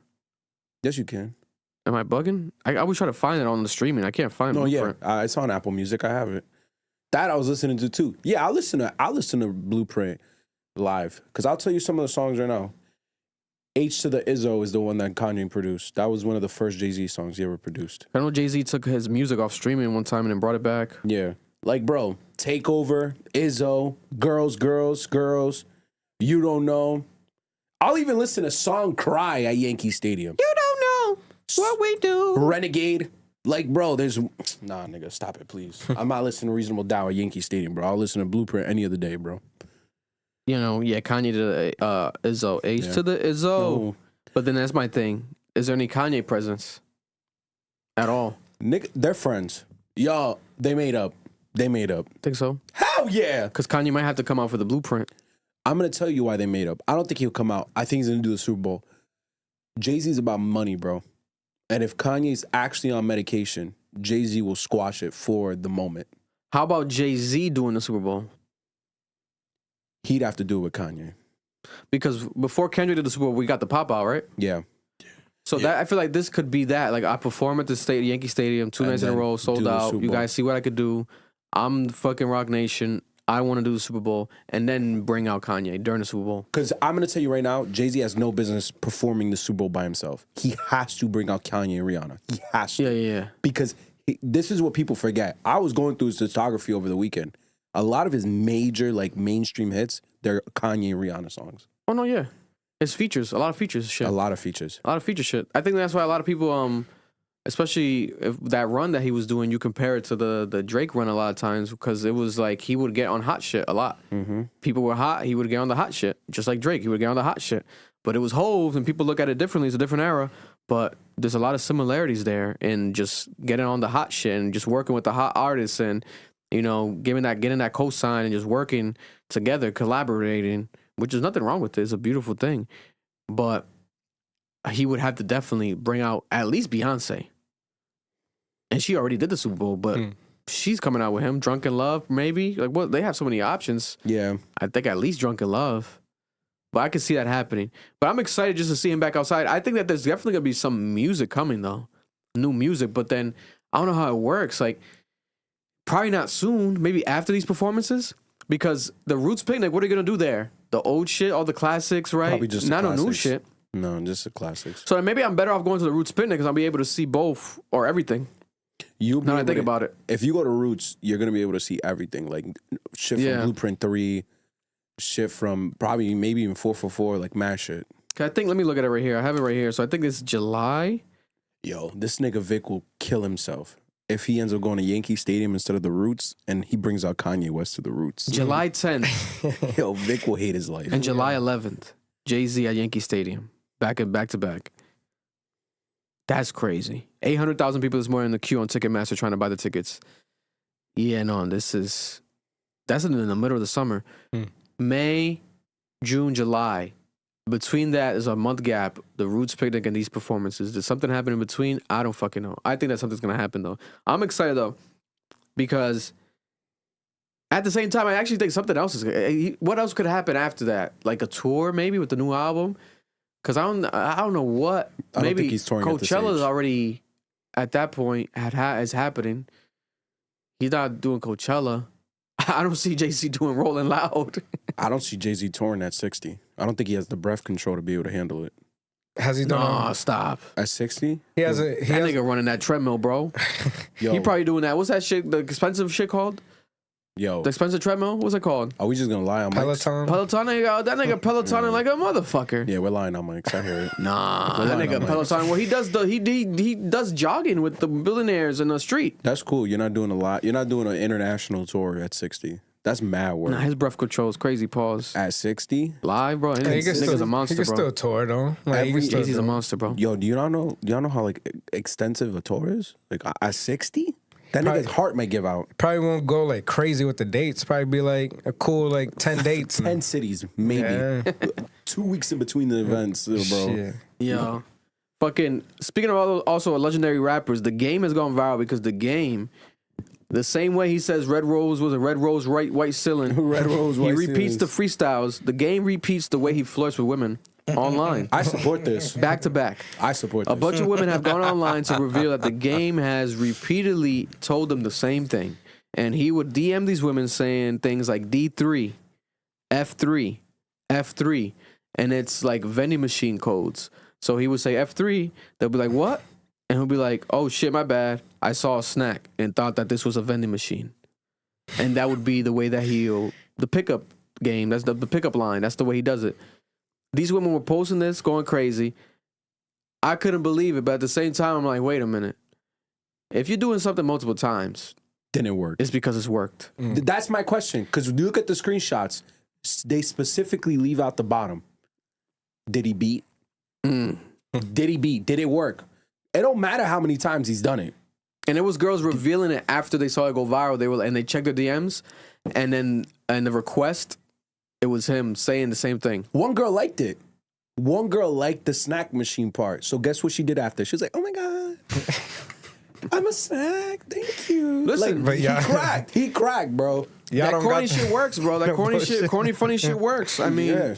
Oh no, that shit always works. But y'all don't got that go-to line? Of course. I'm not saying it because I'm not getting exposed on the internet. I've said it a few times. I've said that shit in a lot of DMs. It works. I got that shit in the notes ready for copy paste. Hell yeah. It's crazy. Hell yeah. I got a strategy to get that shit off. Shit. I build it up. So when I let it go, nigga, we ready, bro. Let's do this. I feel like no, I'll be DMing girls like, no, that's not no, hey, was that you? What do you mean? No. I thought I just saw you at the gym. No. Like what? No, that wasn't me. I got a bar. I got a bar. I have a bar. I have a bar. I have a bar. No, hell no. Yo, because they're gonna. No, because the thing is, I've used it a lot. I don't want to get exposed. I ain't that real. Yo, because you just see mad prof bitches. What the fuck?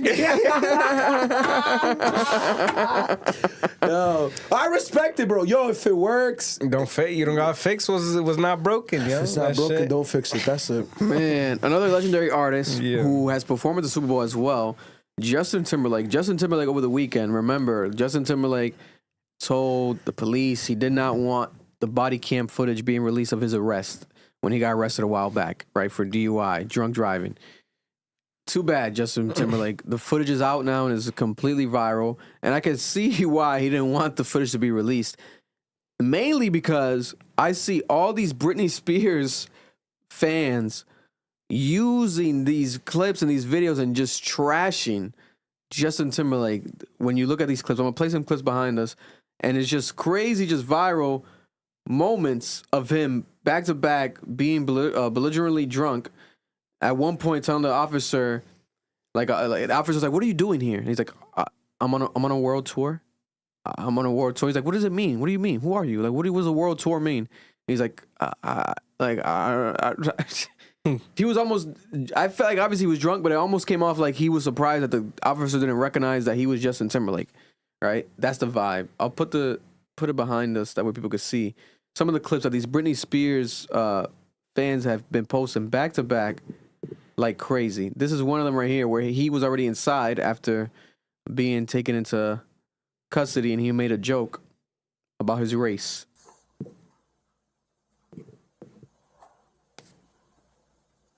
White? I'm just kidding. He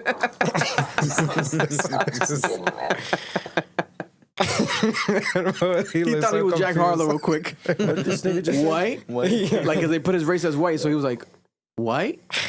Like, what is happening? Yo, that's one of the clips here. Let's scroll down this Britney Spears fan page. This one of compilations real quick that they made of him right here. So the reason for the stop is because you keep veering off to the left, and then you're not stopping at the stop signs. Yeah.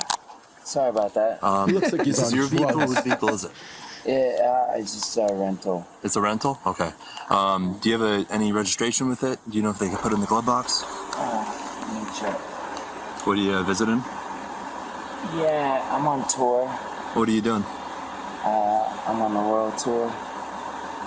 A what? A world tour. Doing what? Hard to explain. I'm fucking JT, bitch. World tour. I'm Justin Timberlake. What's your name? Justin Timberlake. You are Justin Timberlake? Yeah. You have a license with you? Yeah, I do. And then you're gonna put your right foot in front of your left, stay just like that. Okay? You're gonna be heel to toe. That cop knew he got a moment. Yeah. That's what I'm saying. He went on his walkie, like, got him. Justin Timberlake, hold on. 1,000, 2,000. This is the way he says it's funny. Watch. What Justin Timberlake says. 5,000. All right, that's all good. All right. By the way, these are like really hard tests. So you lift over it and you blow into it. No? Yeah. So he denied blowing the breathalyzer because legally you can, right? Yeah, you can. All right. At this point, based upon the observations, you're under the arrest for suspicion of driving while intoxicated. So now it's just suspicion you got an arrest, but it's not confirmed. Please help me. Not anymore. Hold on. Okay. So, hold on. Can I? This sounds like his manager that came to the scene. I have his phone. Yeah. Yep. Can you guys please just do me a favor because you loved Bye Bye Bye or like Sexy Back? Like, do me one favor. Let me ask him if he wants me to give him his phone. Yeah. I mean, This is insane. So it's not gonna be a long thing. I'll let you walk up real quick. Please. So the reason for the stop is because Because you guys love bye bye bye. Bro, I would have had that nigga perform for me. My thing is, no bullshit. My thing is this: I'm not totally mad at her trying that. Obviously, it's embarrassing now when it comes out, but it's like in the moment if it worked, because it definitely work. has had to happen with mad famous people in this world. Are you kidding me, bro? Of course. So this happened, and she's like, she knew it would save him the embarrassment, etc. And it's like, brother, something must be going. I think he's married. Like definitely was going on at home, or something for you to go through this while you're on tour and you're drunk driving in a rental car. No, he was intoxicated on the tour too. There was a lot of memes that like he was performing. Remember his eyes? Yeah, in his eyes, you could see him intoxicated. Shit. It's a known thing. There's an He was argument going through it that tour. There's an argument that he was doing drugs with Britney, and like he was an enabler of her behavior. Like I've seen fans say this, like he was part of the problem. Like in the past type shit? Yeah. And I wouldn't be shocked. He's white. He's wealthy. He's mad famous. My boy probably does some of the snow. This is another clip right here of him. And then in the morning is the arraignment. So in the morning, usually around 9:30. All night? It might not be this one. You might be over at the other one, and they actually have blankets for you. Yo, you guys are wild, man. You can make a phone call if you would like. Your attorney and things like that, you're allowed to call right now if you wish, or you can call later. I would have just started dancing. Yeah, at any point you want to make a phone call. Yeah. Right. You are entitled to have phone calls. So you're being held for the night, and then in the morning is the arraignment. Here all night? You guys are wild, man. You guys are what? Come, I'm Justin Timberlake, man. I really thought he was gonna say the N-word. That's why he didn't want this released. This is just hilarious. What? I think because he knows like how like they're gonna use it against him, but it's not as bad as I thought it was gonna be. I thought it was like you said. I worse. thought it was gonna be like career ending. It's not career ending. Like This is just right. It's not at all. This shit, people gonna fuck with me even more. It's just hilarious. It's just crazy though. It's like, bro, these people with so much money, these celebrities, why they put themselves in this situation? Like, why not get an Uber or get a driver for the night if he you're bugged. in that situation? Bro? They're Like, stupid too. they're And your crazy. manager was nearby. Like your manager should have been on top of They're that. wild. Here's another clip right here. I haven't watched this one yet. I appreciate you boys for doing your job, man. They filmed everything, bro. It's like a reality show. It's because they're body camera. Yeah. You have to keep it on all the time. Yeah, I appreciate you boys for doing your job. I had one martini and I followed my fucking friends home. One martini. One Appreciate martini you boys for doing your job. and a perk. Just look it over real quick before you sign. Why? Why?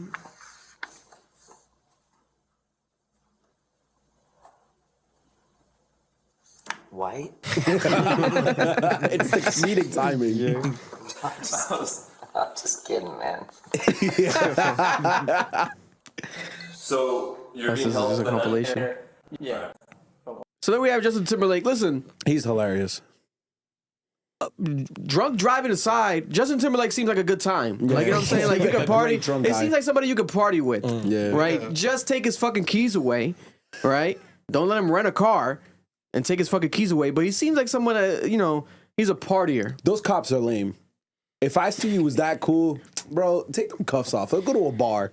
Perform for the bar. They probably were Britney fans. The cops probably were Britney fans. On some shit. You They think got the wrong one. I think they were Britney fans. bro. Or their daughters are Britney If they fans. barely knew who the fuck JT was, bro. They didn't know recognize fucking. him. Come on, bro. What city? Did it say the city? What city was it? That's No, actually a good question. Those are youngins, bro. They don't know who. Bro, I would have took that nigga to the bar and been like, you won't believe who I have. Yeah, I would have been gassed. Bye, bye, bye.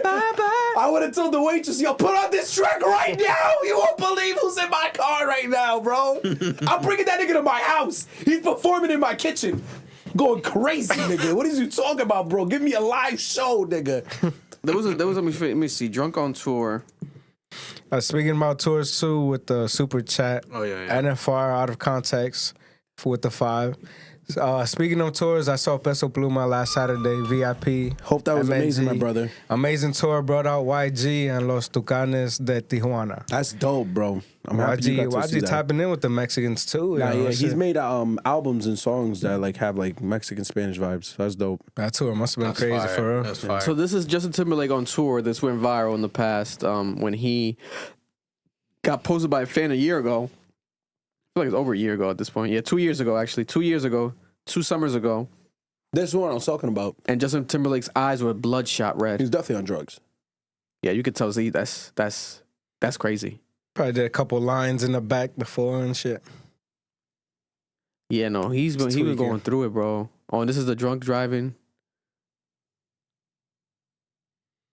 Like, bro, before he was busted. That was right before $50 he got pay busted. somebody, bro. They're like Honestly, bro, Federal Road. they caught him because he was swerving. Yeah, he was Thank bugging. God, like it wasn't no hit and run. No, Oh no, of course. it wasn't no Vince McMahon. You know what I'm saying?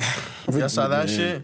I didn't see that. He ate shit, bro. Jesus. Oh wow! Look at Justin Timberlake also did a 2001 Budweiser commercial about Drake drinking and Kendrick responsibly. thing got totally out of Oh, hand. what's playing in the I think background? It spiraled out of control. The world, right away, The the J. world Cole became like interview? politics. You're either Democrat or Republican. You're Right. either Kendrick or you Drake. And you have to, you got to pick a side, boom, boom. And I felt like the nigga that What was is like happening? disgusted. Jesus Christ. But here's a commercial. To say thanks. Yeah, for talking to your kids about drinking. You see, even with all our success, you're still a bigger influence on your kids than we are. Wow. Yeah, no. God bless, man. Listen, he's human. It is what it is. It's very unfortunate. Obviously, it's still very embarrassing, and you don't want to praise this, but it's funny as fuck. And he had that comedic timing during it, right? He probably was fucked up about it, but at the same time, he still remained himself, where he was like, I'm going to laugh here and do some jokes in the meantime. Because most people, like a lot of celebrities, be breaking down in the moments. Like he could have been like Bieber when Bieber was doing the paparazzi thing and just had a meltdown. No, literally. But he's cool. Speaking of meltdowns, guys, remember last week, coincidentally, I was talking about Taylor, what's her legal name? Taylor Frankie? Taylor Frankie Paul from the Mormon Wives. The Mormon Wives chaos literally, after I left this podcast, you called it, exploded to a level never seen before, bro. You got to clip that last part. You called this. You said it's literally canceled. Literally. So, for those who don't know, a recap. Taylor Frankie Paul, she's a Mormon wife, and she's one of the most toxic reality show personalities I've seen in my life. She literally on the show, if you watch the show, she literally sleeps with her baby daddy, then breaks up with her baby daddy, and then cries about her baby daddy sleeping with other men. Well, my bad, with other women. That would be crazy. With other women, and she calls him talking about, hey, Dakota is his name. She's like, hey, Dakota, one of her baby daddies, because she has two. She's like, hey, Dakota, like, oh, yeah, you did it, right? How was it? Did you like it? Like, did you come? Like, she's crazy. Like, she wants him to describe it. It almost turns her on, him cheating on her. And then, every time they get into argument, the way that they actually make up is by having sex. All the fucking time. Whether he's seen a girl, not seen a girl, they still would have sex. The last season finale of the new season was her having sex with him as she's about to go on the Bachelorette show. She's about to go film it. She's about to take a flight to go film it. And he's like, we didn't have protection, so she might be pregnant. Now, fast forward, a video has now been surfaced of her a couple years ago, literally hitting him and attacking him inside of their house. And one of their daughters was on the couch and she got hit by something that she threw as well. And after this, I saw this. I'm like, wait a minute. If this was a guy hitting a girl and he was going to be the Bachelor, ABC would have to cancel the show. Why wouldn't you cancel it? Like, you're Disney. Like, what's going on here? 12 hours later, they have canceled officially an already filmed whole season of The Bachelorette that was supposed to launch last Sunday. They already estimated, they said in a report, to lose tens of millions of dollars. I think it's more than that. I think they're going to wreak a ramification of about like $50 million because there's an umbrella to this. Mormon Wives, that's the show that she was on. It's Hulu, that's ABC. And then you have The Bachelorette, right? And The Bachelorette, they were going to do, this is the first time they ever put a celebrity. This is why you don't put a celebrity on the show. The show was just random people that they would select to actually find love and make them celebrities. That's what the show was about. They would make people famous as well. First time they tried to put someone on that was famous and is the most toxic person in the world. How do you not watch Mormon Wives and you see this woman's life and you don't think like she's too toxic and crazy to put on The Bachelorette? Yeah. Didn't make no sense. She literally posted a TikTok a week before the show was dropping showing the man that won the show. So that already eliminates all the black men, the white, the any men with any sort of color or hair on their, or no hair on their skin. And it's the men that have hair on their skin because the guy had a short sleeve shirt. I'm like, this girl, like, why would you do that? Like, that's sabotaging the entire shit. Now, the show's canceled. And now they've leaked. Bro, they literally have leaked and spoiled what was going to happen on the show right here. So, they said that it started with 22 men. They filmed 4 episodes in LA, and then they went to Colorado after LA. From Colorado, they went to Las Vegas with 9 men. Those 9 men were Conrad, Brad, Chris, Lou, Shane, Doug, Brandon, Casey, Mike. Conrad got eliminated before the rose ceremony in Vegas. And then eliminated in Vegas was Brad and Brandon. And they said that Shane, Lou, Casey, and Doug and Chris and Mike got eliminated. 6 men in Miami. And they got eliminated. And then, no, there were 6 men in Miami was the men I just listed. And then eliminated in Miami was Chris and Mike, right? The hometown dates was Shane, Lou, Doug, and Casey. And eliminated at hometowns was Casey. Then the overnight dates in Salt Lake City, where she's from, Utah, was Shane and Lou and Doug. Eliminated overnights was Lou. So then the remaining two, this is like a tournament of sports, was Shane and Doug. And then the winner was Shane. I mean, my bad, not Shane, Doug. And if you look at the TikTok that this woman posted, right, this crazy bitch, she posted a TikTok and everyone in the comments was saying it was Doug.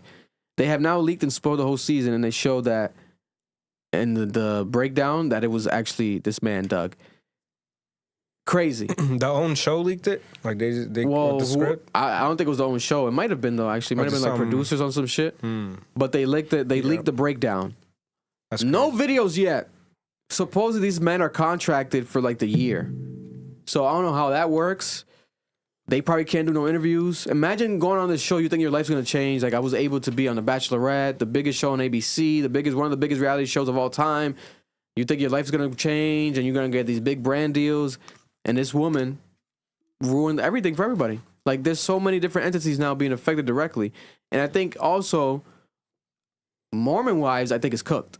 The girls came out and they said that they came together. The Mom Talk girls, they were like, hey, we're going to stop filming. This is too crazy. We got to stop filming. The Mormon wives, the new season, they said that they're not filming it right now. The girls said, we're not going to film right now. And then the other wife, remember I spoke about Jesse and Jordan? And how now... Jordan, he filed for divorce. That was the girl that cheated on her man on the show that I told you guys about. Now he filed for divorce the day after this whole situation happened with this. This shit's a mess, bro. Mormon Wives was not what I thought it was going to be when I started watching it. I really thought that they were really going to talk about... We didn't get one scene. I watched all 4 seasons. There's not one scene inside a church. There's not one scene speaking to, like...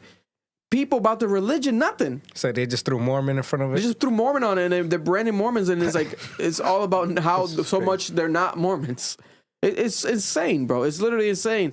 And this girl has sabotaged her entire... I've never seen a sabotage like this before. Trigger warning, I'm going to play the clip that's gone viral of her attacking this guy. And you tell me if this seems like a sane woman. She said she's getting on the show. Well, this is the spoilers I just read. I don't gotta show this because I read it. But she said on the show that she's getting therapy. Yeah. When you watch the show, there's multiple times of her actually going to therapy on the show. This was 2023. It's 3 years ago. Yeah, look at you. Look. Yeah, look. This is called physical abuse. Yeah. You're about to kill that guy, bro. I don't know. Choke. Oh my god. I mean, this is not even funny. This is just crazy. Thankfully, he recorded it. Holy shit. I don't give a f. Let me go. Stop. Dude, leave me alone. Oh my god. Oh, that little kid right there. Daughter is right here. And she's watching TV. all that shit too, Oh my man. gosh. Oh my. Yeah, look at you. Crazy, bro. Wow. Crazy. No, yeah, the show's cooked. The show's cooked. Everything's cooked. This was the TikTok of her revealing the guy. So stupid. Well, let me mute that because the fucking... What's that song? Lady Gaga? She'll definitely copyright. But here's the guy she revealed. This got like 20 million views on TikTok, bro. It's the biggest like TikTok. She's the biggest like TikToker. Crazy, bro. Crazy. Listen, man. Oh, the guy that won. Imagine being a kid and just seeing a chair fly towards you. It's not supposed to be funny, but it's funny. Nah, I'm sorry. It's like crazy. I'm the You're kid. just chilling watching TV. I was like, that happened to me already. Yo, bro, I'm never gonna forget. I'm playing Nintendo. I played Legend of Zelda on the Wii. And nigga, I'm chilling and shit. Big ass frying pan came flying. Nigga, I was like, God damn. These niggas is fucking this shit up. I'm just trying to beat the game, bro. You ever seen the video of like these two guys? They're just randomly chilling and they throw a fucking table at one guy and it hits him in the face and he starts to cling onto the other guy like help me, dog. You ever seen that shit? Oh shit. I know exactly what you're talking about, bro. That's literally how it be, bro. You just be chilling, nigga. Niggas want to start violence. Like, let me enjoy my day. Yeah, let me be a child, bro. They're also saying that there was a time where Taylor was calling her baby daddy Dakota a month after filming Bachelorette over 150 times in a span of 90 minutes. Oh my god. Oh shit. An hour and a half. Is that it now? Is that a lot? That's a lot, no? That's a lot. Have you guys experienced anything like this? I remember in the past, I've called someone a lot of times. Probably gets hit Not like 150 times though in a 90 minutes. 7 to 8. I might have done like 10, yeah. 10 in like 10 in 10 minutes. 15 if I really like. But I've given up. 150 times? That's a lot of commitment, bro. That's crazy. Bro. I plead the fifth. I plead the fifth, bro. I got Jesus Christ. I got nothing to say, bro. 150 times? An hour and a half. Even if you're calling, I mean, at that point, she has to be calling private because she kept going. Because you're blocked, you just calling private now. Boom, boom, boom, boom, boom. Bro, that's at least a call. That's more than a call a minute. Or FaceTime, because you can't block a FaceTime. Can you block a FaceTime? Crazy. No. If you block the number, The number, yeah, you block the number. I don't know nothing about this. I don't know shit about this. Yeah, no, this is crazy, bro. This woman, this is similar to like in the reality show world. This is as if like you just got signed to the Lakers, like on a $50 million contract, and then you have a gun and you're fucking, or you're John Morant or some shit. But John Morant he's still in the league. He still has the league. He's still in the league. But this is to that level where if you just signed a big, in basketball terms, it's as if you just signed a big, brand new contract deal, $50 million, and then Teddy Rozier. A month later, after you guys signed this brand new contract, they find a gun in your closet, or there's a video of you beating up your wife in a fucking elevator. Wander Franco. You know what I'm saying? Wander Franco, a Dominican baseball player. Teddy Rozier doing the gambling thing. Teddy Rozier with the gambling. This is that, but in reality world. You know, now we're dealing with the behemoth of ABC and Disney. What's going on, Marloon? He's dying. Marloon's dying. Why are you laughing, bro? I just keep thinking of the poor baby, bro. Baby was. You gotta watch the movie Dodgeball. Fucking chair. You just knock, bro. A chair just flies by, bro. Say, damn, this movie 3D as fuck. God forgive me. God forgive me. That shit's nah, bro. It's funny as fuck. That's just funny, bro. Listen, if you watch Mormon Wives, you knew that this was gonna happen. So I don't know why the fuck ABC ever thought that was gonna be a good idea. Oh man. At all. You should have had producers of Mormon Wives as you're filming call you and be like, hey, this bitch is crazy. She just had sex with her baby daddy. I don't think she should go on to do this fucking show. Millions of dollars are gonna be lost. It's clear foreshadowing. You could predict this is predictable, and they still try to do it. Why? Because they probably knew, like, hey, this could sell. Because it was going to be a successful season. Because the first time they do a celebrity, she's toxic. Let's see how it works out, right? Look at it now. Didn't work out. Crazy, bro. Crazy. Because if she was not toxic and she was just regular, a little bit crazy, okay, a woman with 2 kids, interesting to see on a show. How is this going to play out, right? On The Bachelorette. And she has internet fame, TikToker. It will be interesting. Let's see how these guys engage, right? Like guys who've never been with actual women with kids before, grown men trying to get married. She wants to get married. Let's see how it is. Interesting plot. But now you add this. Now it's just you lose the plot. This is too toxic. And to be honest, man, like who really, the guy that's with her now, the Doug guy, how does that work? How are you looking at it? You see this, like how do you have to feel like, wait a minute, what the fuck did I get myself into? I knew she was crazy, but I don't know if she was this crazy. Like, was she that honest with him? Did she show him like, hey, like actually I had this video of me attacking him? And her PR, to be honest, has responded, and they're trying to put it on Dakota. Their whole thing is like, oh, I did this, but they're like, the timing of this is manipulative. It's on purpose for what's happening, for blah, blah, blah. It's like, that's not good enough response. So like, what? It was done. No. And then ABC responded and said, hey, yeah, we're canning the whole season. They're canning the whole season. We're going to see what's going to happen. I don't know what they're going to do with that time slot because the advertisers pay for that time slot to air commercials during The Bachelorette. What's going to happen now? They're going to air some reruns or some shit? Someone said like they got to put an alley-oop and just put someone else in there on some random like live show shit. I don't know. I don't know who's good enough to do that You can right now. you can run some Club Ambition. Yeah. Run some Club Ambition in there. You know what I'm saying? They said that there's a rumor that Ryan Seacrest, I guess, is single. So they're like, oh, maybe we'll get Ryan Seacrest to be the next Bachelor or something. Ryan Seacrest looks 32, but that nigga's like 65, bro. Yeah, he's old as shit. He's old as fuck. Ryan Seacrest's been in this game for a minute. But Taylor Frankie Paul, you shit the bed. What a dumbass. God bless. You know, she is a mother, so I do pray for the children, and I hope that it figures itself out. But she needs a lot of help, not just therapy. She needs like record-breaking therapy. She needs to go to fucking retreats. She needs everything. This woman is not okay. I'm watching that show, and I could just tell it's a woman that's not okay. Also, rest in peace to Chuck Norris, the man that we thought was indestructible, could never die. Chuck Norris, all these memes of him fighting Godzilla, taking bullets, etc. This man died, though. Rest in peace to Chuck Norris. He's died, 86 years old. Damn. Also, rest in peace The GOAT, man. to the owner of OnlyFans, who passed away this morning after a battle with cancer. 43 years old. The actual owner of OnlyFans passed away. Sophie Rain came out. She's like, I think probably the number one OnlyFans creator on the platform. And she was emotional about it. Oh my God, I can't believe this guy died. He's the reason my life changed. Him creating this platform. And a lot of people were saying like this man, it was as if Hitler died. They were celebrating his death as well because it was OnlyFans. But I will say this. He didn't start that invent shit with the intention of it. Yeah, he didn't create OnlyFans for girls to get naked on OnlyFans. Girls just started as realizing, hey, I can get naked on OnlyFans. OnlyFans was created for the definition. OnlyFans, a Patreon, a platform where you pay to the fans only pay to see exclusive content that's only for the fans. That's what it was made for. Now, if he wanted to, he could have been like, hey, no nudity. Because I think on Patreon, you can't have nudity. Because there would have been Patreon porn stars that doesn't exist. You can't have nudity on Patreon. But he probably saw, this shit's making me a lot of money, and he just let it go. Right? And he is unrestricted. And then, to be honest, now I think about it, maybe that's why I don't have an app. Because if you do an OnlyFans app, you have to add some restrictions.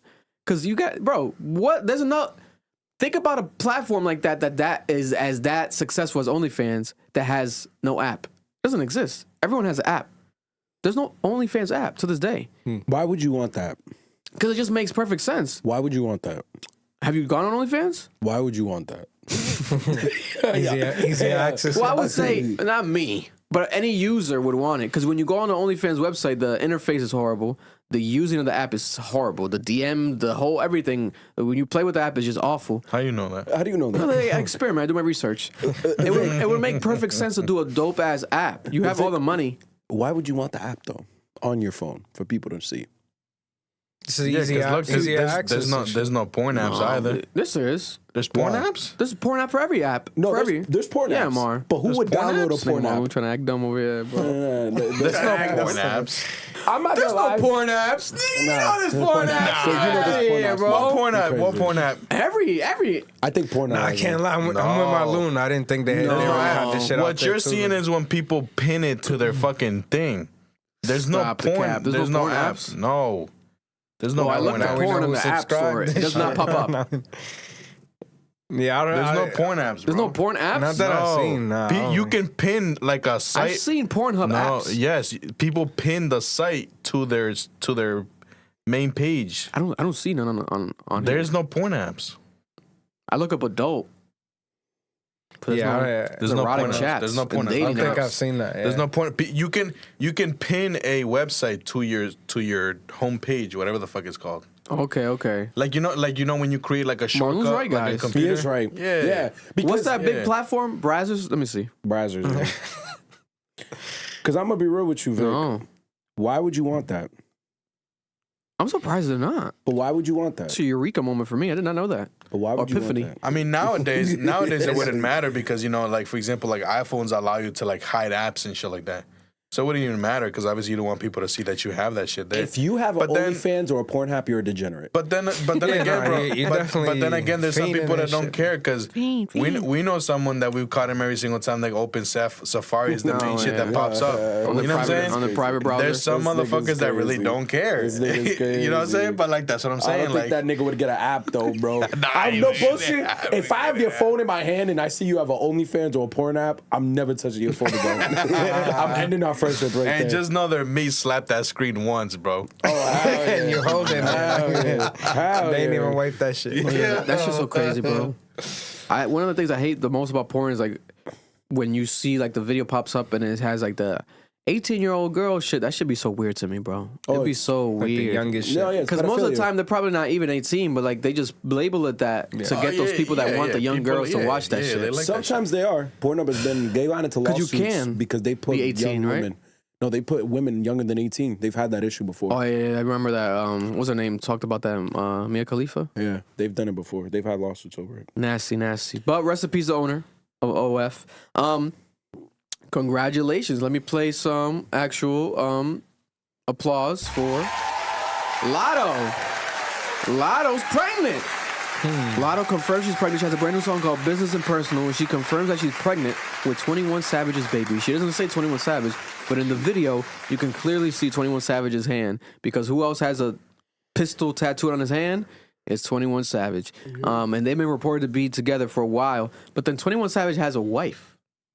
So, and kids. So, I don't know. Maybe it's like what's it called? The legal status thing? Where he can't necessarily claim another relationship publicly. I don't know. Maybe they're just purposely trying to keep it on the low for some reason. But she does have his name tattooed on her, I think, behind her ear and shit, on her body. His legal name. Wait, aside from Latto, he has a wife. He has a wife with kids, bro. Like like they're just not together. They're just not divorced. Well, they're on paper married. They're on paper married from what I've seen. fuck? Yeah. It's the first time I hear about she this. liked the post. The Latto post. She liked the Latto post. I don't know.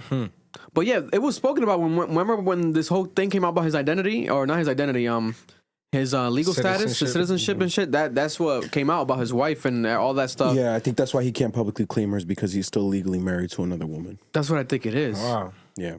That's what I think it is, because at the same time, he has done interviews where he doesn't want to do the public relationship shit, he said, because when he tried it before, it didn't work out. Like the Amber Rose. Remember, he was doing slut walks with Amber Rose. Remember? You know what I'm saying? Yeah. But that's Amber Rose, bro. If you dating Amber Rose, she tell you to do a slut walk, you might have to just do that shit. You could be the hardest rapper in the world, gangster rapper. You gonna carry up that slut walk sign. That's Amber Rose. You know what I'm saying? It's like, I get it. But it does age bad now that you're not with Amber Rose. It's like people put up that photo of him walking the slut walk. And now Amber Rose is who she is now. Does she have like a... God bless. She's just crazy. What are you gonna say? I was gonna say now, like, I mean, he can't claim his wife, but Latto could claim him, because she has claimed him and said like that's her man's. So it was subliminally. She hasn't really said it. Hmm. She talks about it, but she doesn't really say it. Yeah, I don't know. I think the mysteriousness around it is it has to be some legal shit. Yeah. At this point, because at the same time, it's also profitable to be mysterious, because they could start leaking slowly and use it a part of the Look at this, the whole rollout now is her being pregnant with 21 Savage baby, and you know what I'm saying. Even in the photo shoot of her doing the video shoot, 21 Savage has a hoodie on. It's like, bro, like he's trying to be mysterious. Nigga, we know it's you. Like, what are you doing? You know, and they purposely put that hand that has the tattoo on it. It's like, okay, God bless, but. And there also could be a world. No, they're definitely together. I was gonna say there's a world where he has her baby, but they're not in a relationship. But they are in a relationship, because she keeps talking about him and she raps about him. On this song, she addresses the rumors of Drake writing for her. She says, "Y'all think Crody wrote it? That's a compliment or some shit." Blah blah. She calls him Crody. He definitely wrote it. So she's definitely friends with him to be calling this motherfucker Crody, because that's like an insider amongst him and his friend group, and that's his terminology. Crody. And he's been pictured out eating with her and her sister Brooklyn, and allegedly dating her. I think he definitely helps her. Maybe not writing it, but definitely gives her ideas. He'd be in the studio. He has to help her. Even in this new song, when you guys hear it on your own time, it sounds like Drake. And the production sounds like a Drake style, where it switches up. It switches up and shit, like the switch up. It sounds very Drake inspired. I don't think it's a bad thing, though. She's one of my favorite female rappers, to be honest with you. I love Cardi B, but if I have to pick like between like who's like dropping currently, like Sexy Red, Glorilla, etc., I'll probably put Latto above a lot of them right now. I'm not gonna lie to you. I'll put Latto above Meg Thee Stallion. Latto's hard to me. I like Latto a lot, so it's a good thing. I think it helps her, but she addressed it. I would recommend checking it out. It's actually a decent record. Not a hit to compare to her old shit, but it's the intro to the album that's to come. So let's see what's gonna happen. Shout out to Big Latto, Big Mama, But now she's actually a mama. Look how that ages. Speaking of also other TV shows, Age of Attraction. I watched it with Marloon and Eric. Age of Attraction, brand new TV show on Netflix where you're dating these people, but you don't know their age. And then as you get closer, you can decide to finally reveal to them your age. The catch is you have to be together at that point or separate and leave the place. You're no longer dating or finding love. Like, it's a commitment. And then you get to live with them for a while. Crazy show. I've made it now towards more of the end. I think one more episode's left this week. Crazy. The craziest reveal was that girl who was 27, and she doesn't look 27. She looked a bit older, and she's with this guy who looks like Mike Epps. And this motherfucker is 60. 60 years old, He right? look like Mike Epps. Right? 6, but he doesn't look 60. Yeah, he don't. His neck, he looks 60. You could tell in his neck sometimes it's kind of his movements. Oh, that nigga 60, right? But He a little stiff. But he looks younger for sure. They don't pan out. I'm They left. surprised. They left. They separated. They're no longer on the show. They separated. She wanted to have sex. No, he wanted to have sex, and she didn't want to have sex. She wants to wait till marriage. Yes. And he said he How was you cool gonna with make that. this old man wait But to he fucking said have he sex? said he was cool with that. He was cool with that nigga, but now it got to a No. point where he wasn't cool with it no more. You didn't have that much time. Yeah, and like they didn't mesh. It's different. It's almost 4 generations different. The fuck would they expect? 33 years is insane. 33 years is a lot. Well, people do it all the time. 33? I mean, if you got money and stuff and you know you get a little gold digger, but women do that all the time. Bro, that shit is crazy. To No, go on a we dating know someone. Shout out to our There's a sister. few. God bless. Bro, to go on a dating show and you're gonna put me on with a 60-year-old, like, that's insane. I've heard enough stories. There's one girl on the show that pisses me the fuck off. This white woman, because the whole thing with her, she's in her 50s and she's dating this guy that's, I think she's 54 and the guy's like 27, like half her age. Oh, yes. And she doesn't want to reveal her age to his family, his children. And she's like, no, he don't gotta know. And she doesn't want to reveal his age to her kids. Like, she wants to hide the age. Like, bitch, you're on the show. The whole world knows is gonna know your age. Like, she's still trying to hide the age. Well, I mean, if you think about it, obviously nobody has seen anything. already recorded You know what I'm saying? But they're gonna find out. Oh, they're gonna find out for sure. And the whole point of like the reveal is to tell people the age. Not only that, bro, but lady, you look like you're in your 50s. Like, come on, bro. You look like you're in your 50s. She's fly as fuck. She's probably the best dressed girl on the show. She's fly as fuck. yeah, She got money. Yeah, She's paid as fuck. She got motion. You could tell, but Yeah. bro, it's like you're on the show about revealing your age. Just reveal your age at this point. Like, what are you? But it shows the insecurity. Yeah. Why'd you go on the show? Why'd you go on the show? Did you think you were not gonna fall in love with somebody? Because for those who don't know, when you watch the show, they cut off mad people from the show because there's people that find love, but they Within happen to their be age group. the same age. Yeah, it's not 3-year interesting. difference, 5-year difference. They take them off the show because there's no longer. What's the point of you being a part of the show now? They want the crazy numbers. Good job for you. You found love, but get out of here. But the other people, 20-year difference, 25, 30-year gaps, these are the people that they highlight on the show right This now. sounds like trauma. No, it's crazy, They're bro. just exploiting like mommy daddy issues. It's fucking crazy, bro. This show is insane. What's the oldest you would date somebody? I wouldn't. I'm not dating past 4. Past 4 years. No, but then that, 3. But you say that, but is it because you found out at that point? You know what I'm saying? No, it's because Like, what if you're already into them and then you find out after? I have very egregious mommy issues. I'd be uncomfortable. So no matter what, you ask the age. Yeah. No matter what. Like, I'll crack someone that's in there like 20 years older than me if she's like 40. But to date? No. That's uncomfortable, bro. And the thing is, they're not even dating. Their thing is about marriage, commitment. Wow. No. So long-term shit. Long-term. I mean, I don't know. What's the oldest you would date? 27 right now. I think I'll go up to like 35. And Shorty's like, nah, you know. What if she got a kid? So that's the thing too, is like that's a little dilemma. If she got a kid, probably not. But if she's still like a lady that's, you know, still trying to really commit and shit around that age, fuck it, yeah. I'll do 35. After that, it's like I'm just trying to clap you at that point. That's too old. I respect that. What Unless you about got money. Unc? When you got money, my shit jumps up to 60. Oh, if you're a 75. millionaire, I don't give a damn what age you are. If you're a millionaire, You cracking? Hell yeah. I'm dogging that shit. I'll be a ill sugar. Yo, What's the oldest you go, Marloon? Sugar baby. Shit, bro. Honestly, I don't mind. I don't mind older Who's at women. 100? Shit. I don't mind He's an older. unk now. I don't mind older women. As long as he's on the wheel. I'll be honest with you. I've never, like, out of all the girls that I've dated, they've never been older than me. But it's obviously, I'm assuming it's because of obviously. Because you're washed. No, because of the fact that obviously, you know, when I was in school, I was older. I've always been around that crowd. You know what I'm saying? So. So I'm assuming it's definitely because of that, and I don't really go like on dating apps or anything like that. And the times I've done it, it was like, whatever. Yeah. Nigga's a predator. No, I'm not. Far from it. No, I'm not. Allegedly. But definitely, I mean, it really just depends, because it's like, for example, let's say I'm 30 now, right? Let's say I say like a 40-year-old, but then it's like it's a 40-year-old that still has like, let's say, no kids, or still like is out here, you know. Still trying to figure it out. I'm not saying that's bad, but at the same time, it's like you're 40 years old and you still, you know what I'm saying? Halfway. Yeah. It's kind of suspicious. Let's show some of the reveals real quick for the guys who haven't watched it. Okay. I'm 50. So this is the 54-year-old woman. You showing it? Or you're not showing it. You're not showing it. Is this the audio? Yeah, you can show it. Oh, I'm not showing it. My bad. Nah, it's not on the screen. I'll swap it. Yeah, we could show the clips because this was on social, so we could show it.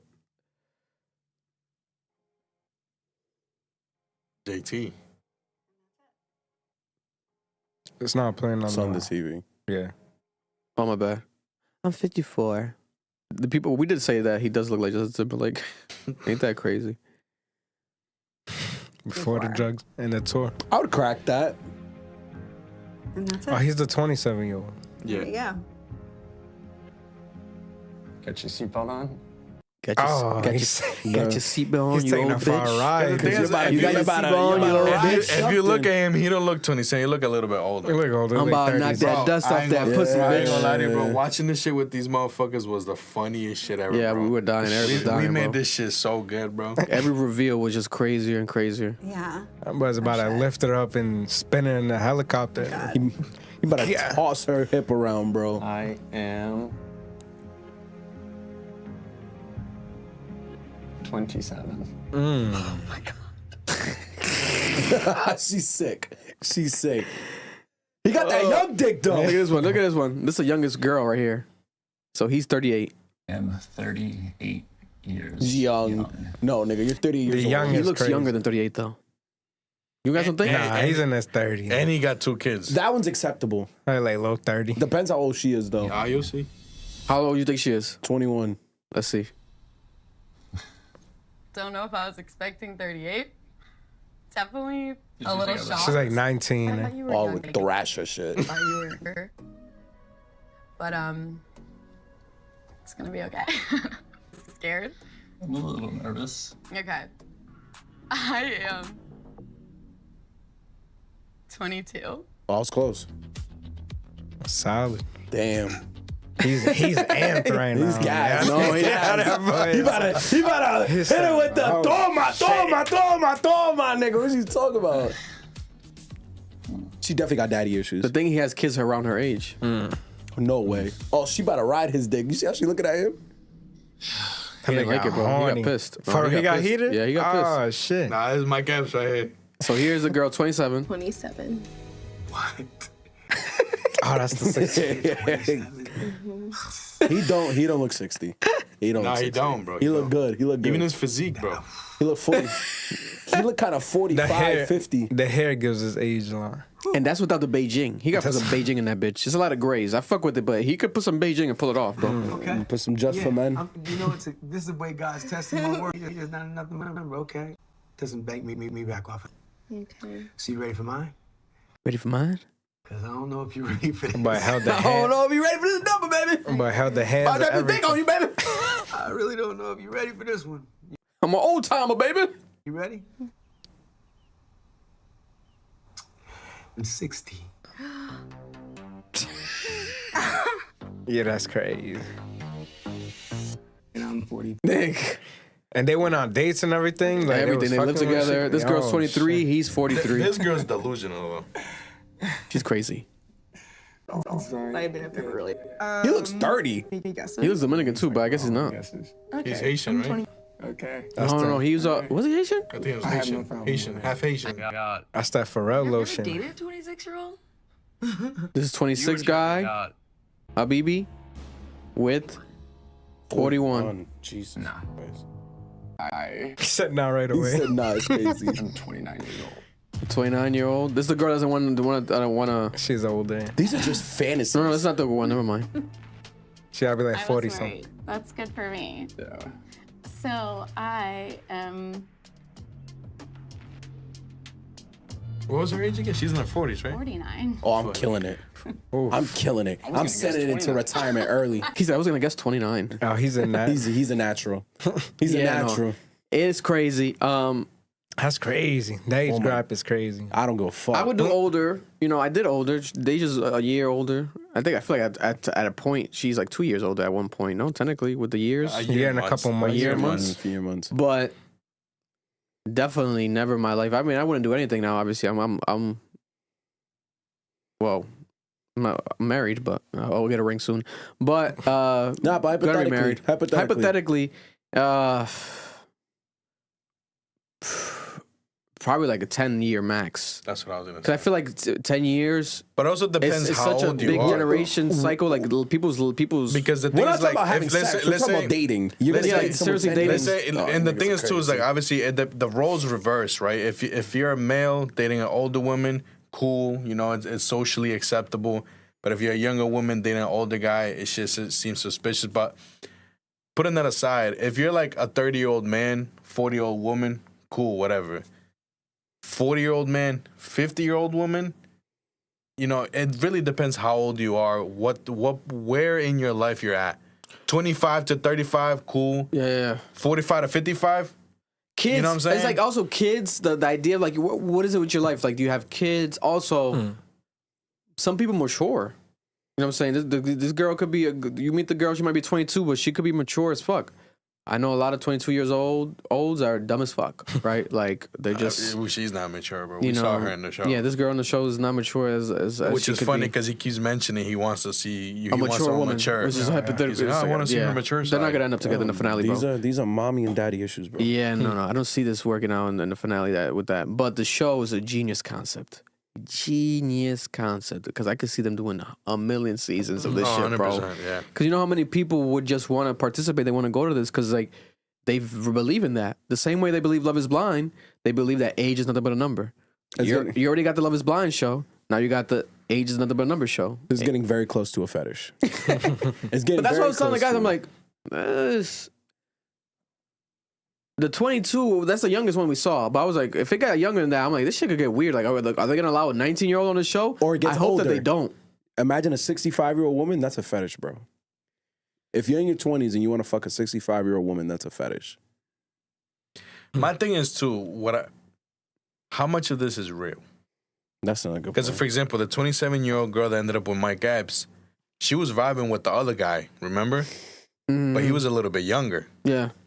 You know, so like I think it's obviously, real. For more shock value, let's put her with the 60-year-old. Yeah, I see what you mean. Because it did seem like she was rocking with the other dude. Yeah. You know what I'm saying? Which is, you know, again, how much of it is it real? Obviously, at the end of the day, it's whatever's more shocking and shit like that. So Great show, though. My God, I would recommend to watch it. Watch it with your friends and just bet on the, you know, well, we revealed the ages already now, but you guys could watch it when the new season. Every new season is going to be like we should be able to bet on that.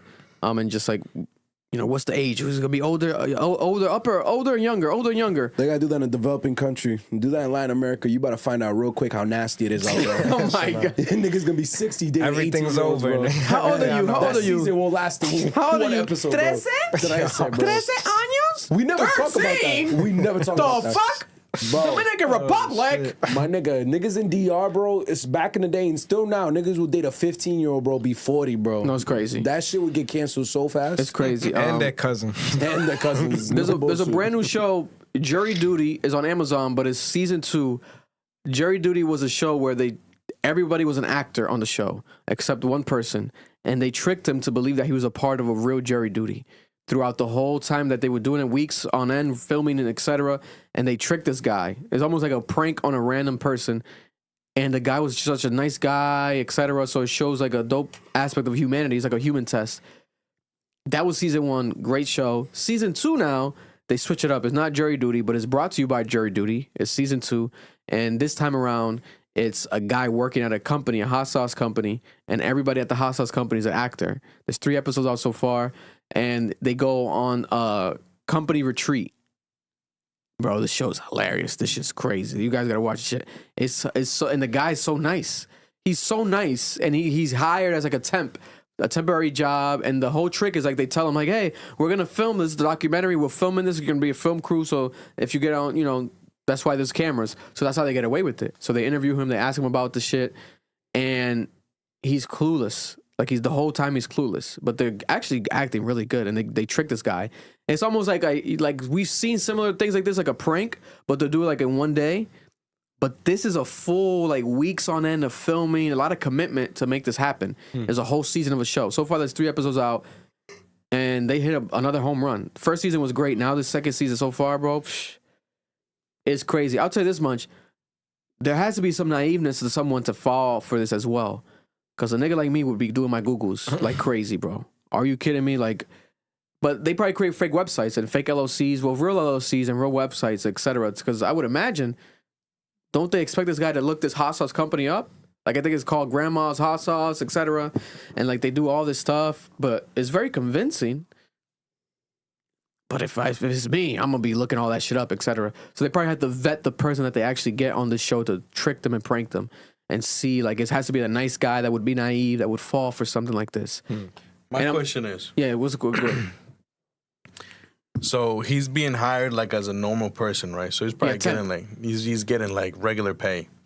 Is he probably getting... maybe more, to be honest. That's probably, I would imagine. Let's say he's getting, you know, normal pay. You know what I'm saying? Is he getting a bag after? Because that'd be fucked up if he's just getting paid like $20, $25 an hour. That's a good question. And they're making a bag off for this shit, and he just got paid regular shit. Bullshit. You know what I'm saying? I'll tell you this much: the actors in the show, I'm not sure if they're getting paid a lot or whatever. I could tell that they want to be a part of it. They're some passionate motherfuckers. Like they probably like, yo, I just want to be a part of it, and I want to act. Like when you watch the show, they're doing it so well. You should watch it, bro. You like this shit. It's so good. They go hard, bro. The first one had like a cameo of an actor. But the second one, so far, I don't see no famous people or nothing in it. But it's such a genius idea, nigga. Like, they nail this shit. Like, it's really... It reminds me of, like, Punk'd, but to an extreme. It's so well done. They really did their thing with this. Bad show, but it's so bad that it's funny to watch. Tyler Perry's back at it. Part 2 of Season 2 of Beauty and Black is back on Netflix. And I am heavily invested in this piece of shit. My God, what a crazy show. Bro, it just keeps getting crazier and crazier. There's a scene where this woman that already she's married to the guy, right? Mallory, she's married to the guy, but they're not in a relationship. Like, they already have basically cut out each other off. But she still gets jealous and mad toxic. This guy had a stripper at his house that he pays to come to his house and fuck on the stripper and dance on the bed and dance for him, right? She took her car, she crashed the building of the house, the mansion. She crashed the mansion, but she hit directly in their bedroom. Like, she found the bedroom somehow from outside, and she hit the bedroom. She crashed it, and then she set on fire the bedroom on fire. She set the house on fire. So all you hear is the stripper screaming, ah, ah! And she sat down in the living room like, yeah, bitch, hey, that's what you get. Yeah, you screaming out, bitch. You screaming out. I'm like, what the fuck am I watching? Like, what the fuck is happening? And they survive. They're burning for like 15 minutes, nigga. But then they survive. There's no blemishes on them. And they just come out coughing. I'm like, nah, this is either the worst shit I've seen in my life or the best shit ever on Netflix ever. Like, it's crazy, bro. There's an actor on the show. He's a Spanish actor, and he's gay on the show. And like, he's like Horace's like little sugar baby, right? Bro, he almost got his job. He almost lost his job over the weekend because he went on live. I think it was on TikTok Live, and he was like, man, he's like, gay people are going to hell. He's like, I love nothing against gay people, but gay people, you know, they're not going, you know, God loves you, but you're not going to go to heaven. Like, gay people are going to go to hell. Nigga, you gay on the show. Like, you play a gay character and gay people love you. What the fuck? He had to release an apology, nigga, online. He released a whole apology statement, apologizing for and retracting his statements that he did over the weekend. You already said it. That's it. They ain't forgiving you. Bro, this show is so chaotic that the actors are crazy on the show. It's crazy. The guy that had the stripper, I'll commend him. He did a post where he was like, "It's crazy how my life's changed because now like I'm this actor, this #1 show on streaming, world renowned." And he's like, "Yo, like a couple years ago, I had $500 on my name. You know, I was doing Uber." And he had like a dope inspirational post. So I commend him. Their lives are definitely changing because these people are very famous. You go on Facebook, nigga, all you see is clips of the show. People keep posting clips of the show on Facebook. It's like Facebook is eating it up. Like black Facebook, older Facebook, old women Facebook. Even not even black. Don't get me wrong. I've seen a lot of white women, old white women on Facebook post this shit. Like, how did she let him cheat on him like that? How? Bro, there was one instance again because he kept fucking the stripper. He took the stripper to the office, and then Mallory came in, and she was told the other girls like, "Come with me." Like, "Oh yeah, I'm gonna make some coffee." Nigga, she makes coffee, and she makes a big pot of coffee, and then she rocks in on him again, fucking on the stripper, and then she pours boiling hot coffee in the stripper's back to burn the stripper. And the stripper's like, "Ah!" Oh, that's what I saw. Nigga, you probably saw that clip. I saw it on IG. Nigga, I'm like, what the fuck is going on? It's the craziest show. Mind you, this is season 2, part 2. The first episode started off with Mallory running over an old woman. That's how the show started off. It's insane, bro. It might not be that bad, bro. And the guy was dying. Horace was dying. Now he's not dying all of a sudden because he went to Italy to get Eastern medicine. Get that shit out of here, bro. But they can do anything they want, obviously, because it's not real. But it's so unrealistic. It's so bizarre. The show's insane, bro. You guys gotta watch it just to laugh at the craziness of the show. Right, and there's this guy to end the show shit. This is a guy who's the bodyguard, right? And this guy who's like the secret bodyguard who's also a cop, and he's like the dirty cop, and he's the one that does like everyone's dirty laundry and like cleans everyone's mess up. His son dies. His son randomly gets killed, right? After it was a freak accident thing that happened, the son dies. So then he goes to the baby mama's house, who happens to be a crackhead, and she's in a crack house. And he's like, "This is how you have my son living, bitch? Like, what the fuck?" Like, and she's like, "Yeah, oh, he's died? Oh my God, he must have had a seizure." And he was like, "I didn't know he had seizures." He was like, "How did he have seizures? You never told me he was getting seizures. Did you have him exposed to all these drugs? What the fuck?" And she's like, "Yeah." And she started laughing at the son dying and laughing at him. This nigga went to the car. He listened to some voicemails. And he went back inside and killed the baby mama and killed everybody in the crack house. He shot the whole crack house up. I'm like, you can't make this shit up.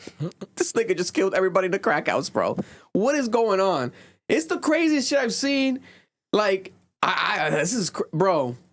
Tyler Perry, you gotta commend them for at least being entertaining. The creativity. It's not award winning, but it's fucking nuts and it's like bizarre, so it's funny as fuck.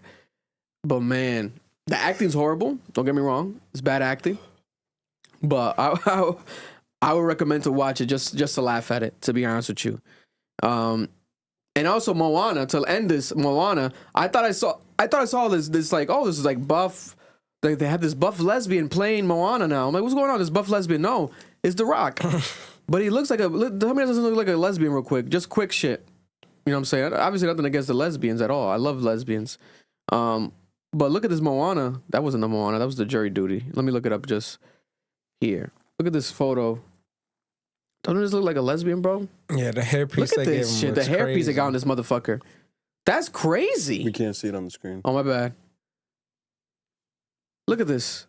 This is Moana live action Moana. They should have never did a live action Moana. We did not need this.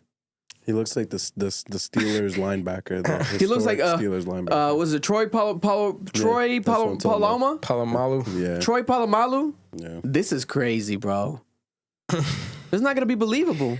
The Rock with hair like this? Got that Venezuelan hair. I thought it was a lesbian. But why does it look like he used Jergens every day? Like, this nigga looks like he moisturizes his shit, bro. Like clean head and shoulders. They fucked up with this shit, bro. That's a good ass wig, bro. That shit looks better than some of the bitches I fucked. No, bro. Nah, y'all niggas crazy, bro. that hair looks better than a couple bitches. There's no hairline. It's No. just on top of his head. I'm talking about the quality of the hair. That's a good ass wig. This shit just flowing. This reminds me when they released Sonic. Oh, we're gonna do Sonic the Hedgehog live action. that shit looks terrible. It looked like a fucking like a crackhead. like a crackhead Sonic. Cracked out Sonic. Like it looked like the what's that SpongeBob? Doodle Bob. Doodle Bob. It looked like a Doodle Bob SpongeBob.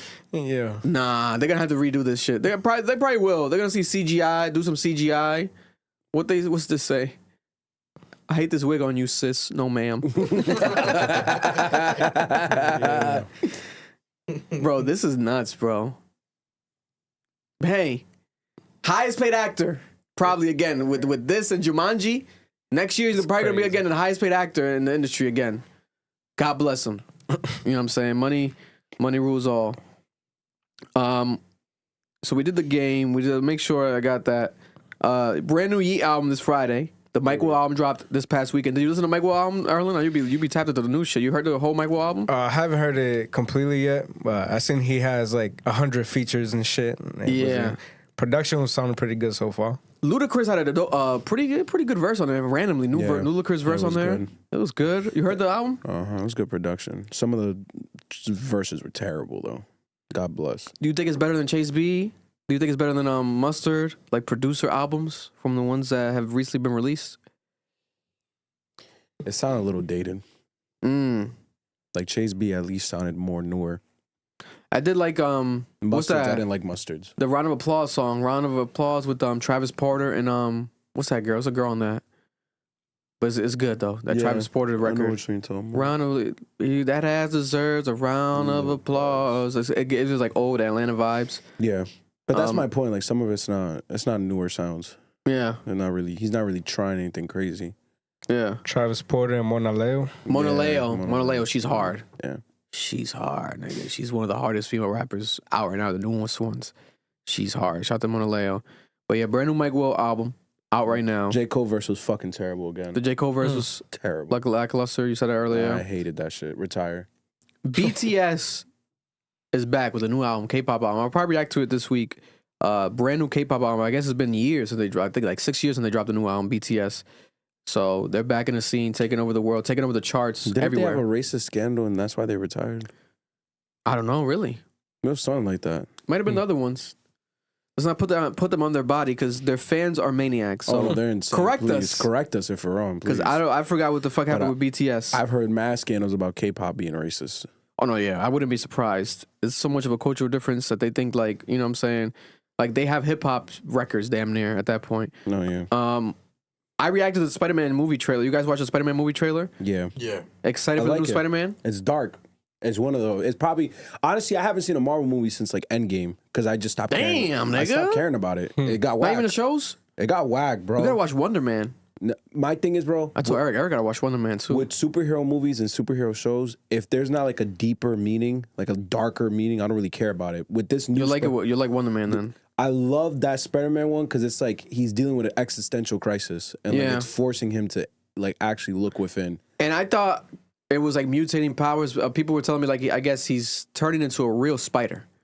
Yeah, that's what it seems like. Yeah, that's what it is. A real spider. It's a metamorphosis analogy. If you guys ever read the Metamorphosis, I heard there's like parallels. That's what people are claiming. That shit's gonna be good, bro. I can't wait for that shit. I could just tell that movie's gonna be really good. They're cooking with that shit. That trailer was amazing. Dune 3 trailer dropped as well. Yeah, it looks good. That looks good. I know it's gonna be good. They don't mess with these Dunes, bro. And Dune, I wonder how they're gonna start naming them, like changing the names, because are they just gonna say that 1, 2? I mean, Star Wars was kind of like that. 1, 2, 3. Just the names. Fast and but Furious. They were putting numbers on Star Wars too. When you think about it, Star Wars 1, 2, 3, but they added another name. Yeah, because it was just Roman numerals. Remember? Return of the Jedi. But it was like Roman numerals on Star Wars. I could have sworn.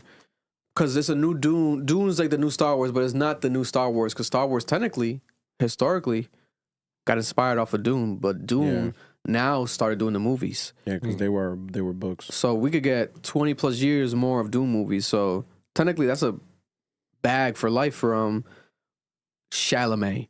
Ryan Gosling dropped a new movie over the weekend. Hail Mary Project. Yeah, I heard it's good. I heard that it's good. I know that the IMAX theaters are packed watching it. I gotta check it out. I'll probably check it out. The book is popular. Yeah, I'll probably check it out. It looks beautiful.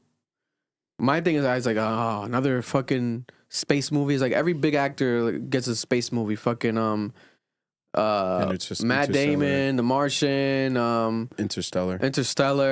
Matthew McConaughey is like, we get another one, and Adam Sandler had a good one on Netflix a couple years ago. It's like back to back to back. But if it's done well, can't be mad at it. So I'm gonna check this one out.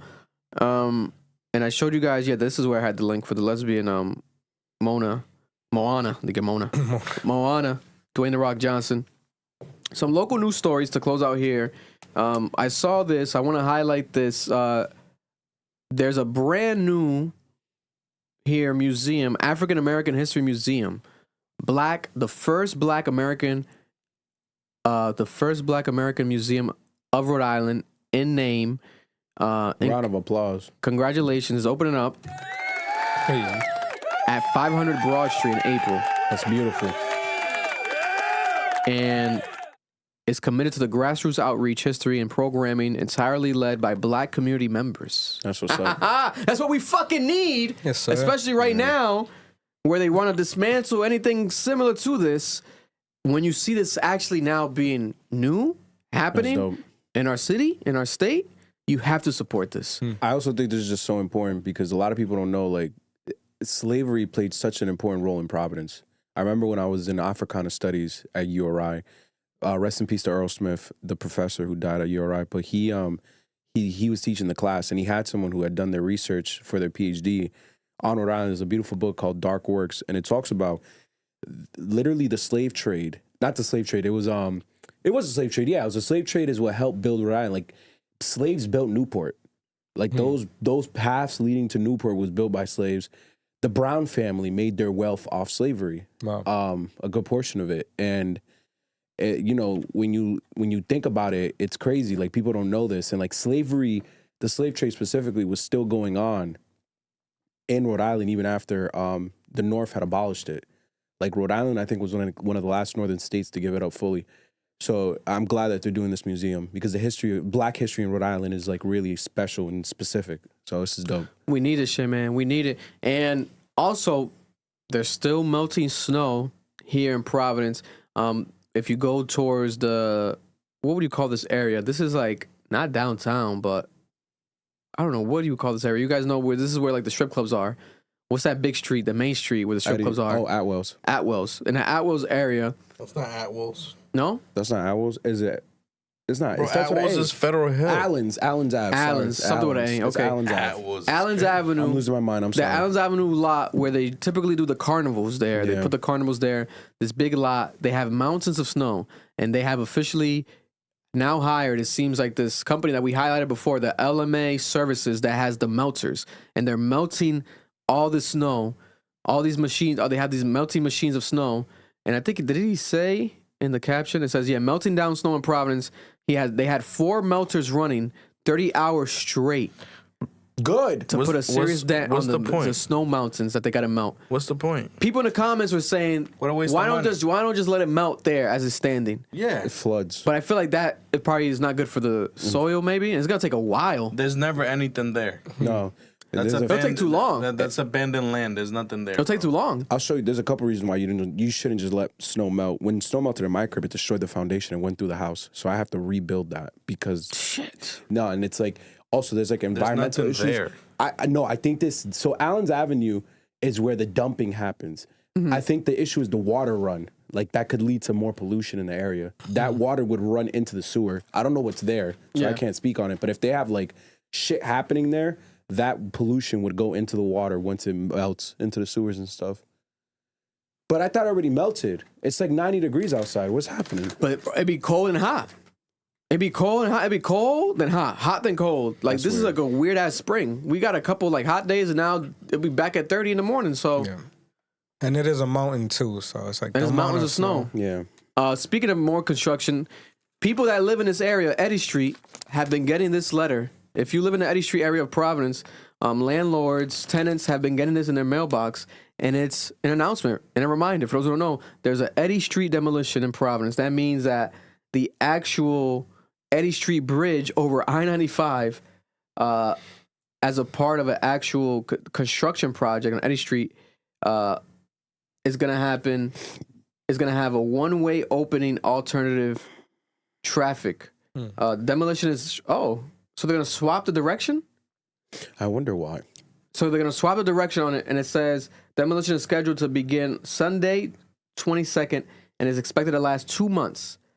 Work is going to take place from 9 p.m. to 5 a.m. on Sundays through Thursdays, and the work must happen at night as the highway under the bridge must be partially closed during demolition for safety. So they have to partially close the highway. They're going to have to close part of the highway as they're working on this bridge. This is one of the biggest bridges as far as significance in that area, because that street, obviously, people go straight to the hospital. If not that, you have to go through fucking Broad Street. Yeah, because I remember growing up, like my uncle, before he got deported years ago, he had that tire shop around that area, and even when I'm at Deja's grandparents' house, you constantly hear the ambulance, because they always go that street down, ambulance. So this is gonna have to, now you're gonna have to have a bunch of detours and a bunch of actual delays.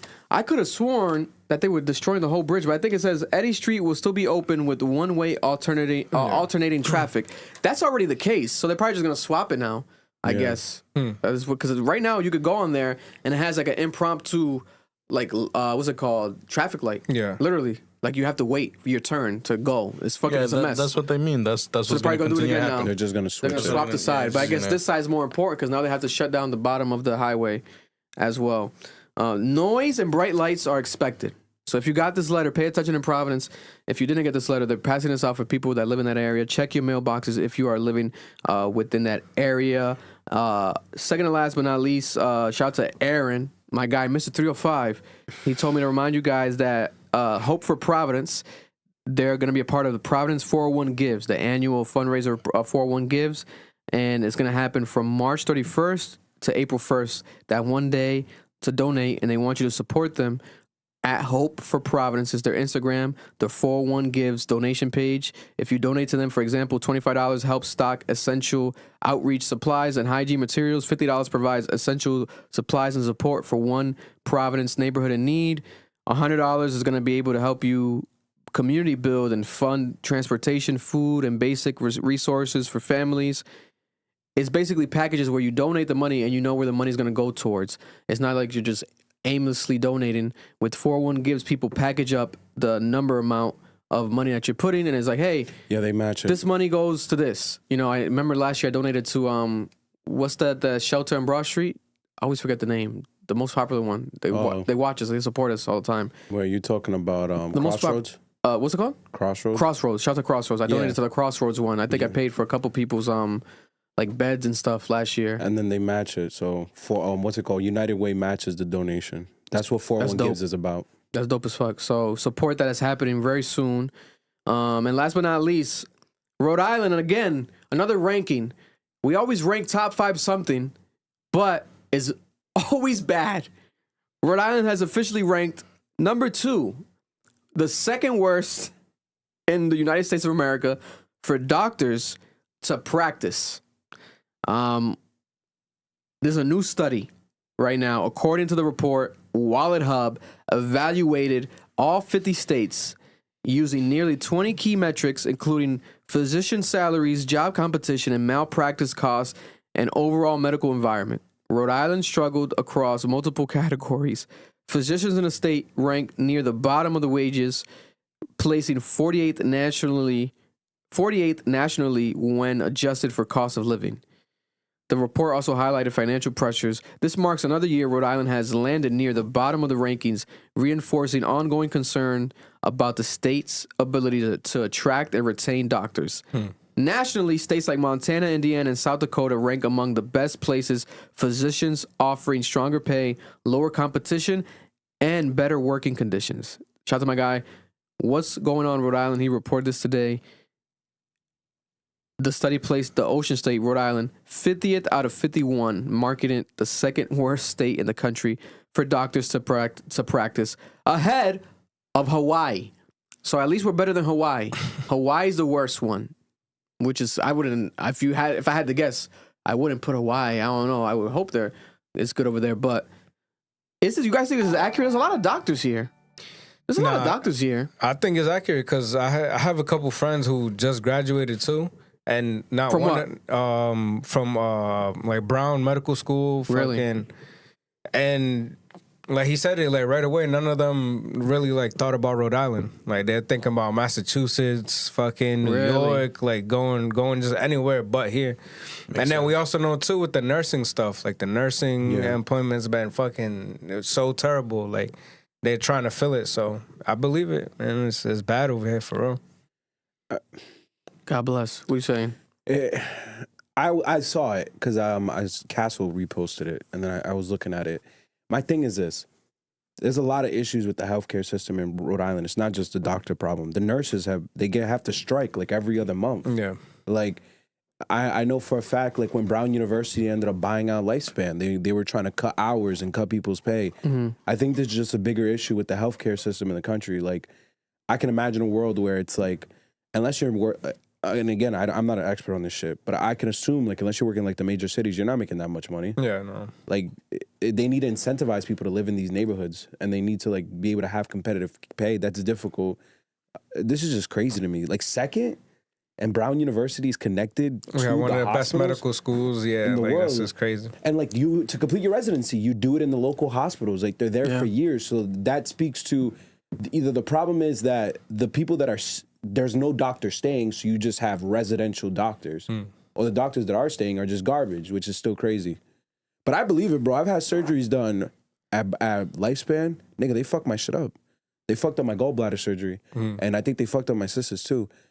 And it's like, I've always heard that. Like, there are doctors that you have to stay away from because in Rhode Island, they'll fuck your shit up.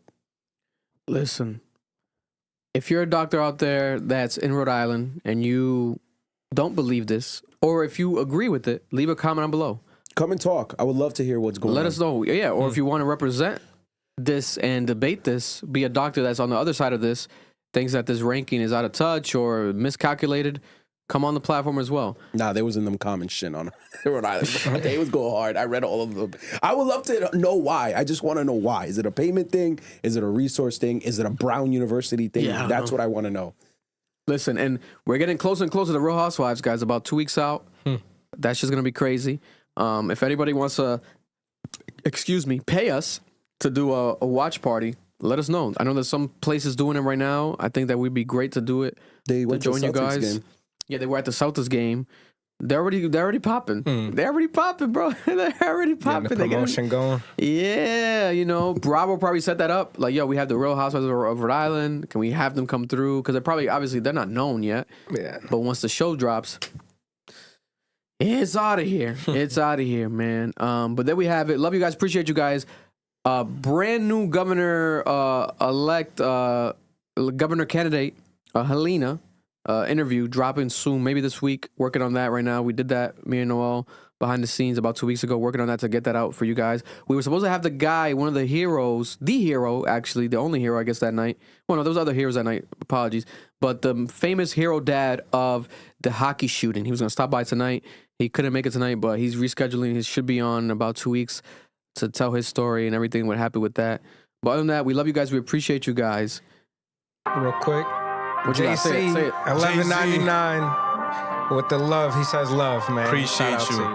Appreciate y'all. Appreciate we love you, brother. Appreciate you. We love you, brother. My city love me for my ambition. We appreciate you. Rhode Island's the world. I don't do this for the bitches. I don't care who's the richest. We got if you ain't chasing your dreams, well, nigga, then you won't get it. The soundtrack right here. Think this shit gon' change my life and fix everything that's in it. And I'm taking the whole gang with me. And I promise this shit's gonna people rocking with this shit too. They want this shit overnight. Like a nigga gon' put up a fight. Like a nigga just reaching for heights. We them niggas that stuck in their head. Yeah, we stuck in that shit like some lice. When we was hungry, had nothing to eat. We was frying an eggy, that shit with the rice. When I started out, couldn't get a list. Now everything